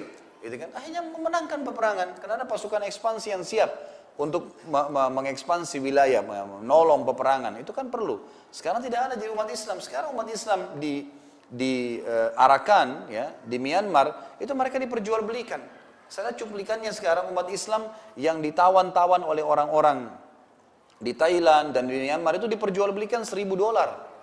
Ada cuplikannya tapi dalam bahasa Arab, sayangnya di YouTube ya. Saya tidak tahu bahasa Indonesia sudah diungkap belum. Saya juga baru lihat kemarin, tidak sengaja saya lihat cuplikannya. Ada beberapa syekh sampai datang dari Saudi ke penjara-penjara mereka di Thailand, dan itu umat Islam di sana tidak boleh ketemu sama siapapun. Dan kalau ada orang-orang yang datang mau membeli, tinggal bayar $1.000, tinggal tunjuk siapa yang dia mau, dia bawa. Jadi perbudakan yang luar biasa terjadi pada umat Islam. Pada saat umat Islam tidak punya informasi, tidak punya kekuatan jihad ekspansi, ya beginilah keadaannya gitu kan. Tapi kita berada di tengah-tengah, bukan berarti ini, ayo kita memberontak, ayo kita buat pasukan, tidak, bukan itu maksudnya. Tapi punya persiapan, gitu kan. Kita punya persiapan untuk membela agama kita bukan konyol, gitu kan. Seperti itu yang dimaksud. Di awal bahasan Ustadz, bahas masalah, apa ini, perusak akidah, seperti tokoh-tokoh film Spiderman, Batman, Superman, dan lain-lain. Pertanyaan saran, kenapa umat Islam tidak membuat sebuah film tentang para nabi dan sahabat yang kisahnya luar biasa? Jika takut artisnya buruk, akhlaknya di luar, pakai saja aktornya para ustadz. Di sini tulis lagi contohnya Ustadz Khalid gitu. Misal berperang sebagai Umar bin Khattab. Jadi umat Islam punya tontonan yang tidak merusak akidah. Yang saya mau tanya balik kepada penanya ini, kalau tidak pakai tontonan kenapa? Misal baca buku kah, hadir pengajian begini, kan kita tidak butuh melihat ya. Jadi tidak harus apa yang dilakukan oleh orang-orang non-muslim itu kita tarik kepada Islam, kan gitu. Apalagi memang khawatir mudaratnya begitu, karena banyak teman-teman kita di Mesir yang membuat kisah-kisah tentang orang-orang ini, sahabat-sahabat, ternyata di luar dia aktor-aktor yang luar biasa itu, ya. Kemaksiatannya banyak. Orang-orang yang di sisi lain film-filmnya banyak gitu. Kalau Ustadz mau dijadikan sebagai artis ini nanti ketemu atau enggak, nggak tahu gitu. Dia bisa action nggak? Dia bisa ini nggak? Dia bisa itu nggak? Terlalu banyak. Sementara kita dengan majelis ilmu begini, kira-kira antum sudah dapat informasi tentang saat nggak? Sudah kan? Ya sudah selesai, sudah cukup. Itulah ilmu seperti itu. Tidak selamanya harus ada visualnya gitu kan. Jadi ini saya rasa sudah cukup gitu. Daripada kita harus masuk kepada pintu-pintu yang akhirnya kita seperti kesannya bersaing. Dan mau tidak mau nanti akan ada aktor perempuan, akan ada begini, akan ada begitu. Apalagi kalau misal ada kisah-kisah masa jahiliyahnya misalnya. Seperti Umar bin Khattab lagi mabuk, berarti dia harus pegang khamar. Wah, ini jadi kacau nanti. Kalau enggak lengkap dong ceritanya, kan gitu. Tapi kalau cuma seperti ini kita sampaikan dulu pernah begini, kan tidak ada visual, tidak ada sesuatu yang... Jadi lebih besar mudaratnya kalau seperti itu. Ustadz banyak di media sosial menyebutkan nama Rasulullah SAW dan para sahabat dengan diawali kalimat Sayyidina. Dan juga bersalawat menggunakan kalimat tersebut. Apakah diperbolehkan? Karena saya pernah dikatakan sesat gara-gara menasehati jangan bersalawat dengan tambahan kalimat tersebut. Tentu kalau di luar salawat ya, di luar salawat. Misal statement, saya misalnya mengatakan, saya akan menceritakan tentang tuanku Sa'ad bin Abi Waqqas. Saya bahasakan begini, itu nggak salah secara bahasa. Saya menghormati Sa'ad sebagai sahabat Nabi, saya mengatakan tuanku. Tuanku ini, saya mengatakan guru saya, tuan saya. Biasanya di bahasa Melayu ada juga tuan guru misalnya, kan gitu. Itu semua hal biasa saja. Tapi kalau dihubungkan dengan zikir, dihubungkan dengan doa, dihubungkan dengan ibadah, nah ini saran ulama untuk tidak dilakukan. Karena memang lafaz-lafaz hadis datang, semua hadis tentang salawat, Ibrahim di tahiyat bunyinya Allahumma salli ala Muhammadin wa ala ali Muhammad. Tidak ada kata-kata sayyidin dalam riwayat, tidak ada. Sama sekali, nggak ada satupun riwayat masalah itu. Gitu kan? Kalau ada orang menambahkan, oh karena saya menghormati Rasulullah. Betul Anda menghormati Rasulullah. Kita juga semua menghormatinya. Tapi kita pengikut beliau yang setia. Orang yang cerdas, orang yang memahami hadis Nabi yang berbunyi, semoga Allah, kata beliau, Nabi Muhammad SAW, semoga Allah merahmati seorang hamba yang menukil dari aku seperti apa yang dia dengarkan dari aku, atau seperti apa yang dia dapatkan dari aku. Memang begitu. Nabi SAW mengatakan lafaz hadis misalnya innamal a'malu binniyat. Sudah innamal a'malu binniyat. Seperti itulah. Misal subhanallahi wa bihamdi subhanallahil azim. Ya itulah lafaz zikirnya. La ilaha illallah, ya seperti itulah. Jangan ditambah-tambah. Astagfirullah. Ada lafaznya misalnya. Sudah cukup dengan itu. Karena Nabi SAW diutus jadi sebagai Rasul, menyampaikan dari Allah. Tidak perlu kita tambahin karena kita tidak lebih pintar dari Nabi SAW. Kan gitu. Jadi bukan berarti dengan kita menyebutkan nama Nabi SAW tanpa Sayyidina, berarti tidak menghormati. Enggak kok, sama sekali enggak gitu kan. Itu karena kita biasa di Indonesia masih menganggap kalau menyebutkan nama orang tua atau ini, tidak menyebutkan bapak atau apa mungkin tidak hormat. Itu mungkin adab kita ya, tradisi kita. Oke lah, itu bisa kita katakan oke, tapi jangan dipukul rata kepada semua hukum syar'i. Karena dalam agama kita memang tidak seperti itu. Allah SWT menyebutkan nama para nabi-nabinya. Kita boleh mengatakan Ibrahim alaihissalam. Tidak, itu bukan berarti tidak sopan. Kita boleh mengatakan Hud alaihissalam, Adam alaihissalam. Walaupun kita tidak mengatakan nabi sebelumnya. Kita boleh mengatakan Muhammad sallallahu alaihi wasallam. Itu tidak aib dalam agama kita. Itu kan para sahabat kalau menukil tentang Nabi SAW mereka mengatakan ya telah diutus Muhammad kepada kami. Tidak ada aib di situ, bukan berarti mengurangi kadar penghormatan kepada Nabi sallallahu alaihi wasallam. Allahu a'lam.